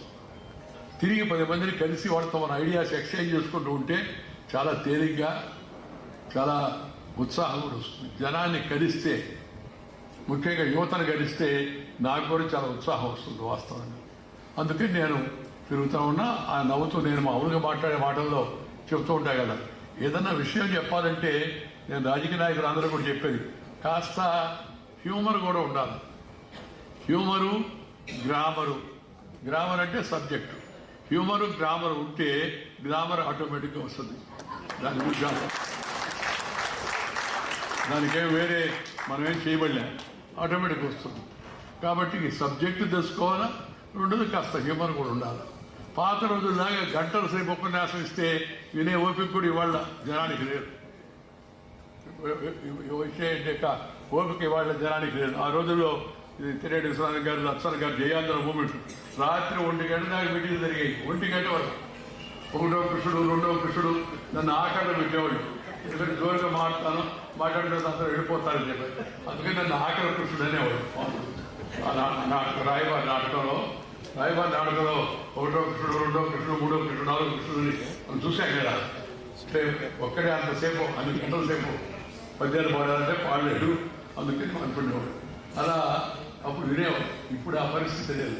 అందుకని మనం తక్కువ సమయంలో ఎక్కువ విషయాలను వాళ్ళకి అర్థమయ్యే రీతిలో, తర్వాత మంచి భాషలో కాసేపు సరదా కూడా జోడించి మాట్లాడితే జనానికి చెవులుబాటు అవుతుంది, ముందుకు పెడుతుంది. కాబట్టి వాళ్ళ ఒకటేమో యువత రాజకీయాలకు రావాలని నా కోరిక. సిద్ధాంతపర రాజకీయాలకు రండి. రాజకీయాల సిద్ధాంతం తగ్గిపోయి రాద్ధాంతం ఎక్కువైపోతా ఉంది. ఈరోజు చేస్తున్నాం. కొంతమంది రాజకీయాలు నాయకులు మాట్లాడుతున్న మాటలు, ప్రవర్తిస్తున్న తీరు చేస్తే సిగ్గుచోటు అనిపిస్తుంది. వీడు రాజకీయ నాయకులేనా అని. ముందు రోజు ఏం మాట్లాడతారో మరుసటి రోజు దానికి విరుద్ధంగా మాట్లాడతారు. వాళ్ళే నిన్న మాట్లాడిన వాళ్ళు గుర్తుండవు. అది ఏందో సెలెక్టివ్ అమ్నీషియా ఏందో మనకు అర్థం కానిపడుతుంది. నిన్న మాట్లాడారు కదయ్యా, ఇతనికి మాకు సంబంధం లేదని, ఇవాళ ఇతనికి అన్యాయం జరిగిందని ఎట్లా మాట్లాడుతున్నారంటే నిన్న నైట్ ఈవినింగ్స్ అయిపోయింది చౌరరాకి, ఇవాళ మార్నింగ్ వల్ల మొదలైంది అన్నట్టుగా ఉంది. నేను ఇప్పుడు రాజకీయాలు లేదు కాబట్టి ఏ రాజకీయ పార్టీని, ఏ వ్యక్తిని గురించి నేను మాట్లాడదలుచుకోను. మాట్లాడాల్సిన అవసరం కూడా లేదు. నేను ఇప్పుడు బీజేపీలో కూడా లేదు. బట్ మనసంతా బీజేపీ ఉంది, దాంట్లో అనుమానం లేదు. సిద్ధాంతం వంట పట్టించుకున్న సిద్ధాంతం అలాంటిది, ఒక్కొక్క సిద్ధాంతం. కానీ మనం యువత రాజకీయాల్లోకి వచ్చి సిద్ధాంత రాజకీయాలు చూసుకోవాలి. దాంతోపాటు కష్టపడాలి. కష్టపడితే ఇష్టపడిన పనిని కష్టపడి చేస్తే నష్టపడేది లేదు అని నేను ఎప్పుడు చెప్తుంటాను. ఇష్టపడిన పనిని కష్టపడి చేస్తే నష్టపడేది లేదు అనే విషయం ఏముందో నేను యువత గుర్తించాల్సిన ఆయన కలాం గారు చెప్పారు, aim high, dream high, but work hard. నేను కూడా జనాన్ని చెప్పేది ఒకటే, మీరు ఎంత కోరికలను కోరుకోండి, ఏదైనా కలగలండి, కష్టపడండి. కష్టపడ్డం అలవాటు చేసుకోవాలి యువత, ముఖ్యంగా కష్టపడ్డం అలవాటు చేసుకోవాలి. క్రమశిక్షణ పాటించాలి. సమయ పాలన కూడా అలవాటు చేసుకోవాలి జీవితంలో. సమయ పాలన అనేది ఒక వ్యక్తిలో ఒక పార్టీలో కాదు, అందరూ కూడా జీవితంలో సమయ పాలన అనే దాన్ని పద్ధతిగా పెట్టుకోవాలి. మనం పెట్టుకుంటే మిగతా వాళ్ళు యువత మనం చూసి నేర్చుకుంటారు. దాంతోపాటు మన జీవన శైలిలో వచ్చిన మార్పులు, ఇవాళ రాజకీయ నాయకులు కూడా కొంత ఇబ్బంది కలగడం, తొందరగా ఆరోగ్యం జరగడానికి కారణం లైఫ్ స్టైల్. మన పిల్లలు వాళ్ళని మనం గైడ్ చేయాలి. గైడ్ చేసి పిల్లలు కూడా లైఫ్ స్టైల్ గురించి మంచిగా వివరించాలా. దాంతోపాటు వాళ్ళ ఫుడ్ హ్యాబిట్స్, జంక్ ఫుడ్ తినకుండా, జంక్ ఫుడ్ అంతా అదేమంటే మన ఒక అబ్బాయి అన్నాడు, సార్ మీరు జంక్ ఫుడ్ ఉందంటున్నారు కానీ ఇన్స్టెంట్ ఫుడ్ సార్, అది ఆర్డర్ చేస్తే స్విగ్గీలో జొమాటోలో వచ్చేస్తుంది. ఇన్స్టెంట్ ఫుడ్ అంటే కాన్స్టెంట్ డిసీజ్ రా బాబు అని చెప్పాలి. ఇన్స్టెంట్ ఫుడ్ అంటే కాన్స్టెంట్ డిసీజ్ వస్తుంది మీకు. Food has to be cooked proper. పచనం చేసిన భోజనం చేయాలా, ప్రోటీన్ ఉన్నట్టే ఫుడ్ తినాలా. ఇది మన యువతకు మనం అలవాటు చేయాలి. దాంతోపాటు యువతను కాసేపు తల్లిదండ్రులతో సమయం గడపాలి. తల్లిదండ్రులు కూడా కాసేపు యువతతో సమయం గడపాలి. ఇవాళ సీరియల్ వీళ్ళు చూస్తున్నారు, వాళ్ళ సీరియల్ వాళ్ళు చూస్తున్నారు. ఇది మంచి పద్ధతి కాదు. సమయం పిల్లలతో గడపడం చాలా అవసరం, తల్లిదండ్రులు కర్తవ్యం. అలాగే పిల్లలు కూడా తల్లిదండ్రులు. నేను మా అమ్మ 11 నెలలప్పుడు చనిపోతే నాకు ఇంత ఎలా వచ్చింది ప్రపంచ పరిజ్ఞానం పునాది అంటే మా అమ్మమ్మ, మా తాతయ్య ఆ రోజుల్లో చెప్పిన మాటలు, ఆ విన్న వాటి వల్లనే నా జీవితంలో పునాది ఏర్పడి 2వ అత్యున్నత రాజ్యాంగ పదవి దాకా పోయేదానికి పునాది మా తాత, మా అమ్మమ్మ చెప్పిన మాటలతో వచ్చిందని మేము అందరికీ మాట చెప్తాను. Grand parents spreader of knowledge, వాళ్ళకి ఎంతో అనుభవం ఉంటుంది. వాళ్ళతో కొంత సమయం గడపాలి, విషయాలు వాళ్ళ ద్వారా తెలుసుకోవాలి. అలా ఈ విషయాలు చాలా చిన్నవి. ఇవన్నీ చెప్తున్నాడు అడిగారు అనుకుంటారు. ఎందుకంటే నేను ఆఖరికి చెప్పదలుచుకుంది వాళ్ళు ముఖ్యంగా ఈ మెసేజ్ ఏంటంటే, సమాజంలో విలువలు పడిపోతా ఉన్నాయి, ప్రమాణాలు పడిపోతా ఉన్నాయి.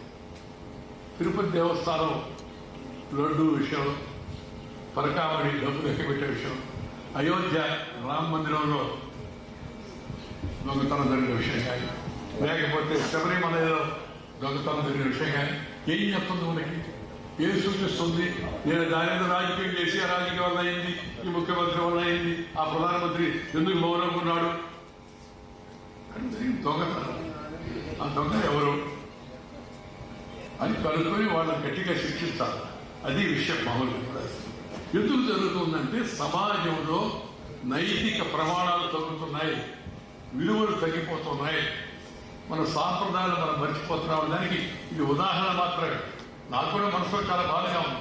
అయోధ్యలో ఎలా జరిగింది అంటే, శబరిమల ఎలా జరిగింది అంటే, తిరుపతిలో ఎలా జరిగింది అని మొదట్లో చెప్పినప్పుడు చాలా విచారించాను నేను. తిరుపతి లడ్డులో కల్తీ ఉన్నాయి అనే ప్రసాదం అందరూ తిన్నవాళ్ళందరూ మనసులో ఎలా ఉంటుంది అని చెప్పి. ఈ స్థాయి ఎందుకంటే జీవన నైతిక ప్రమాణాలు తగ్గిపోతుంది, జీవన ప్రమాణాలు తగ్గిపోతున్నాయి. మంచిగా పిల్లలకు మంచిగా బోధించే పద్ధతి తగ్గిపోతాం. అందుకని ఎడ్యుకేషన్ ఇంత ఇంపార్టెంట్ కల్చర్ కూడా అంత ఇంపార్టెంట్. చదువుతో పాటు సంస్కారం ఉండాలి. కేవలం చదువు చెప్తే సరిపోదు, పిల్లలకి సంస్కారం ఉండాలి. మనం చదివేటప్పుడు హెడ్ మాస్టర్లో అలా సంస్కారం కూడా చెప్పేవాడు, మంచి మాటలు చెప్పేవాడు, మీరు నీతి కథలు చెప్పేవాడు, బాలమిత్ర, చందమామ, అలాంటి వాటి చదివితే కూడా కొంత పరిజ్ఞానం వచ్చాయి. పెద్దమాల శిక్ష, మా తాత అనేది పెద్దమాల శిక్షే. 10th క్లాస్ కూడా అవ్వాలి, పెద్దమాల శిక్ష చదివాడు. కానీ ఊళ్ళో అందరికీ మా తాత, మా వర్షం మా తాత ఇద్దరు కూర్చొని ఊళ్ళో అందరికీ మంచి విషయం చెప్పేవాడు. అలాగే రామాయణ కష్టం చదివించేవాడు. ఇక్కడ నేను తెలియని సార్ గారి ఇంటికి వెళ్తే నేను డాక్టర్ హరిబాబు గారు మన వరుస గౌరవ సాయంత్రం పూట ఆయన దివాకర్ రామూర్తి గారు ఇక్కడ అక్కడ వెంకటరావు గారు కాసేపు రామాయణం వినిపించేవాడు, కాస్త సాహిత్యం చర్చ జరిగేది. అంటే నాకు దూకుడు ఎక్కువ, చిన్నప్పుడు చాలా దూకుడు. ఆ దూకుడు తగ్గడానికి ఒక ప్రధాన కారణం తెనేటి విశ్వనాథ గారితో నాకు ఏర్పడే అనుబంధమే కొంత దూకుడు తగ్గించిందని చెప్పి నేను అనుకుంటున్నాను. ఆ మహానుభావుడిని నేను ఎప్పుడు చూడటం అంతా గుర్తుపెట్టుకుంటాను. స్వాతంత్ర సమరయోధుడు, చాలా గొప్ప వ్యక్తి. ఆయన నన్ను హరిబాబు గారు కూర్చోబెట్టుకొని ఇచ్చాపురం నుంచి అనంతపురం దాకా జయాంధ్ర మూమెంట్లో కారులో తీసుకెళ్ళాడు. తీసుకెళ్తూ ఉపన్యాసం చెప్పేవాడు. నేను యాగరక్షణకు విశ్వామిత్రుడు రామరక్షణుడు తీసుకొచ్చినట్టుగా నేను మన ఉద్యమ సాధనకు ఈ యుద్ధ యువకులు తీసుకొచ్చాను, ముందు వీళ్ళు మాట్లాడతారు వినండి అని చెప్పేవాడు. అంతకుముందు మేము ఎవరో అడ్రస్ కూడా ఎవరు కానీ ఆయన చేసిన పరిచయం వలన వందలాది మంది వేలాది మందితో మాట్లాడే అవకాశం లభించింది. నా జీవితాన్ని కొంత మార్పు చేసే దాంట్లో ఆయన ప్రధాన పాత్ర కూడా ఉందని చెప్పి నేను అనుకుంటున్నాను. అందుకని ఇవాళ ముఖ్యంగా ఈ నైతిక విలువలను పెంచే పని ప్రతి ఒక్కరూ చేయాలి. ముఖ్యంగా రాజకీయాల్లో ఉండే నాయకులు చేయాలి. మీరు రాజకీయాల్లో ఉన్నవాడు పార్టీలు మారుతుంటే మీరు వాడికని చెప్తారు సార్ అంటే పార్టీలు మారకూడదు, సిద్ధాంతాన్ని వదిలిపెట్టకూడదు. పదవి కానీ వస్తే ఆ పదవిని త్యజించి పార్టీ మారవచ్చు. జీవితంలో పార్టీ మారకుండా ఎట్లుంటాం సార్, ఆయన తప్పులు చేస్తుంటే నాయకుడు నియంత్ర అయితే మనం ఏం చేయాలని కొంతమంది మాట్లాడుతుంటారు, వాస్తవం. కానీ నువ్వు ఆ పార్టీ ద్వారా నీకు వచ్చిన పదవికి రాజీనామా ఇచ్చి తర్వాత ఇంకో పార్టీలో వెళ్ళవచ్చు. దీన్ని కూడా అవసరమైతే 10th షెడ్యూల్, రాజ్యాంగంలో 10th షెడ్యూల్లో పార్టీ ఫిరాయింపులు 2/300 మంది ఉంటే వాడు పార్టీ మారొచ్చని ఉంది. అలా కాకుండా ఎవరైనా సరే ఎంపీ ఎమ్మెల్యే పార్టీ మార్చదలుచుకుంటే స్వచ్ఛందంగా రాజీనామా ఇచ్చి వేరే పార్టీకి వెళ్ళొచ్చు అనే విధంగా నిబంధనలు సడలించాల్సిన అవసరం కూడా ఉందని నేను భావిస్తున్నాను. దానిపైన కూడా చర్చ జరగాలని రాష్ట్ర స్థాయిలో కూడా అన్ని రాష్ట్రాల్లో కూడా చర్చ జరగాలని పార్టీలో కూడా పార్టీలు ముందు అసలు తమ నాయకులకు, తమ కార్యకర్తలకు, తమ ఎమ్మెల్యేలకు ఒక నిబంధనావళిని ఏర్పాటు చేసుకోవాలి. కోడ్ ఆఫ్ కాండక్ట్ చేసుకొని సభలో హద్దు మేరకూడదు, వెల్లోకి వెళ్ళకూడదు, మాట్లాడే భాష సంస్కారవంతంగా ఉండాలా. ఆ మధ్య చూసాం కదా మనం ఒక రౌండ్ అయింది మనకు ఆంధ్రప్రదేశ్లో, నాయకులు కొందరు బూతులే మాట్లాడతారు. వాళ్ళు వచ్చారంటే బూతులు మొదలవుతాయని నేను అన్ని సభల్లో కూడా చెప్తుంటాను. ఒకసారి మాట్లాడుతుంటే ఒక ఆమె సార్ ఈ బూతులు మాట్లాడేవాళ్ళు ఏం చేయాలి సార్ అది మీ చేతిలోనే ఉందమ్మా అన్నాను. మా చేతులు ఎటువంటి సార్ బూతులు మాడేవాళ్ళు బూతులు సమాధానం చెప్పండి. బూతులు అంటే ఆమె వరకు బూతులు మాడమని అనుకో కాదు, పోనీ బూతులో సమాధానం చెప్పమ్మా, లోపలికి వెళ్ళు, చుట్టూరు గుడ్డ ముసుకేసి ఉంటుంది, లోపల బట్టలు ఉంటుంది, నొక్కు ఫినిష్, నొక్కేసారు. కృషి చేస్తానని బూతులు మాట్లాడే ఒక్కడికి ఎలా నేను పేరు చెప్పండి, మీరు గుర్తు చేసుకుంటే మీకు ఆటోమేటిక్ గుర్తొస్తాయి కదా. ఒక్కడికి ఎలా అంటే జనం అనుకుంటే మార్పు కూడా మంచిగా తేగలరు, పట్టుదల చేయగలరనే విషయం సరిగా వాళ్ళని గైడ్ చేస్తే, మోటివేట్ చేస్తే జరుగుతుందని దానికి అది ఉదాహరణ మీ దగ్గరకు వచ్చాక. అందువల్ల మిత్రులారా ఇవాళ మనం రాజకీయాల్లో సిద్ధాంతపరమైన రాజకీయాలు కావాలని, రాజకీయాల్లో సంస్కారవంతమైనటువంటి భాష ఉపయోగించే విధంగా నాయకులు తయారు కావాలని, అలాంటి వాళ్ళని ఆదరించాలని, రాజకీయాల్లో మనకు వచ్చిన అవకాశం ప్రజలకు మేలు చేయడం కోసం అనే విషయాన్ని గుర్తు చేయ విధంగా రాజకీయాలు మారాలని మనం ఆశిద్దాం. నేను అనేక పదవులు చూసి ఆ ఉన్నతమైన రాజ్యాంగ పదవికి వెళ్ళి తర్వాత పదవి విరమణ చేశాను కదా, నా అనుభవాలు అందరితో పంచుకోవాలనే ఉద్దేశంతోనే ఈ పుస్తకం రాయాలంటే నేను ఒప్పుకోలేదు. కొంతమంది మీ ఆత్మకథ రాయింది అన్నాను. ఆత్మకథ రాస్తే చాలా ఇబ్బందులు వస్తాయా అన్నాను. ఎందుకంటే అనేక మంది మనతో కలిసి పనిచేసిన వాళ్ళు, మన సమకాలీనంలో ఉన్న వాళ్ళ గురించి కామెంట్ చేద్దాం చేస్తే సంబంధాలు జరిగిపోతాయి, వాడు బాధపడతారు కూడా. నేను అవన్నీ ఎవరి గురించి అంటే నేను చెప్పను, నాకు చాలా మందితో అనుభవం ఉంది. ఆ అనుభవాలన్నీ వాస్తవంగా ఆటోబయోగ్రఫీ రాయాలంటే పంచుకోవాలి, పంచుకుంటూ ఉండే సమస్యలు ఏదో నాకు తెలుసు, అందుకని నేను రాయాలని చెప్పాను. అంటే లక్ష్మీ ప్రసాద్ ఎర్రగడ్డ చాలా ఒత్తిడి చేసిన ఆమె, సార్ నేను చరిత్ర ఉంటుంది కదా, చరిత్రలో వచ్చి ఎవరేం చేశారు రాస్తారు, చరిత్ర దానంతా అది రాసుకోవచ్చు సార్, ఎవరో ఒకటి రాయాలా, అందుకని మీరు రాయండి అని. అప్పుడు నేను చాలా ఆలోచించిన మీదట గతంలో నగేష్ అని హిందూ రెసిడెంట్ ఎడిటర్ ఆయనతో ఒప్పుకొని ఇంగ్లీష్లో ఆయన రాస్తే మన ప్రధానమంత్రి నరేంద్ర మోడీ గారు దాన్ని విడుదల చేశారు. ఇప్పుడు తెలుగులో మా శర్మ మంచి పాత్రికేయుడు, భాష మీద పట్టుదల కలిగిన వాడు, అంత విషయ పరిజ్ఞానం ఉన్నవాడు. ఆయన ముందుకు రాష్ట్రాన్ని ముందుకు వస్తే సరే అని చెప్పి నేను ఒప్పుకున్నందువల్ల ఈ పుస్తకం ఇప్పుడు మన ముందుకు వచ్చింది. నా అనుభవాలు కొన్ని దాంట్లో ఉన్నాయి. దాన్ని యువతరం చదివితే మనకు కొంత మార్గదర్శకంగా ఉంటుందని చెప్పని మేము భావిస్తున్నాం. అందుకే ఆ పుస్తకాన్ని అంగీకరించడం, ఆ పుస్తకాన్ని పరిచయ కార్యక్రమాన్ని అన్ని చోట్ల చేయడం కూడా జరిగింది. చాలా సంతోషం. ఈ సభకు మీరు అందరూ ఇవాళ మెండుగా అందరూ ఈ సభకి రావడం, సభకు జయప్రదం చేయడం కనుక మీ అందరికీ నేను ధన్యవాదాలు తెలుపుతున్నాను. మా శర్మకు కూడా అభినందనలు తెలియజేస్తున్నాను. దాంతోపాటు ఇవాళ ఈ సాయి ప్రియ రిజార్ట్ చాలా కాలం తర్వాత వచ్చాను. పాత రోజుల్లో ఎక్కువగా నేను, హరిబాబు గారు విద్యార్థి నాయకుడిగా ఉన్నప్పుడు సభలు పెట్టి ఎక్కువ ఇక్కడ పెట్టేవాళ్ళం. ఆ తర్వాత కొంత మార్పు వచ్చి ఇతర ప్రదేశాలకు పోవడం మొదలు పెడితే వాళ్ళు అలా మా దగ్గర మొదట పెడుతుండేవాడు కదా సార్ అంటే సరిపెట్టవాళ్ళ మంచిగా ఏర్పాటు చేసి అందరికి కావాల్సిన ఉపాహారాన్ని కూడా అందించి ఈ సభ జరగడానికి మనకు సహకరించిన సాహిత్య రిజార్ట్ యాజమాన్యాన్ని నేను హృదయపూర్వకంగా అభినందిస్తున్నాను. దాంతోపాటు కాలాతీతమైంది కాబట్టి ఇంతతో ముగించి మీ దగ్గర సెలవు తీసుకుని నమస్కారం. జై Hind. Thank you sir, thank you so much. ఒక రచయిత ఒక మాట చెప్తాను, మానవ సంకల్పానికి తోడై నిలిచాడు దైవం. సాహు అనే ప్రపంచం తన నమ్మకమే తన ఆయుధమై పోరాడుతూ ఉంటే విధి సైతం తల వచ్చుతుందని ఆ మాటలు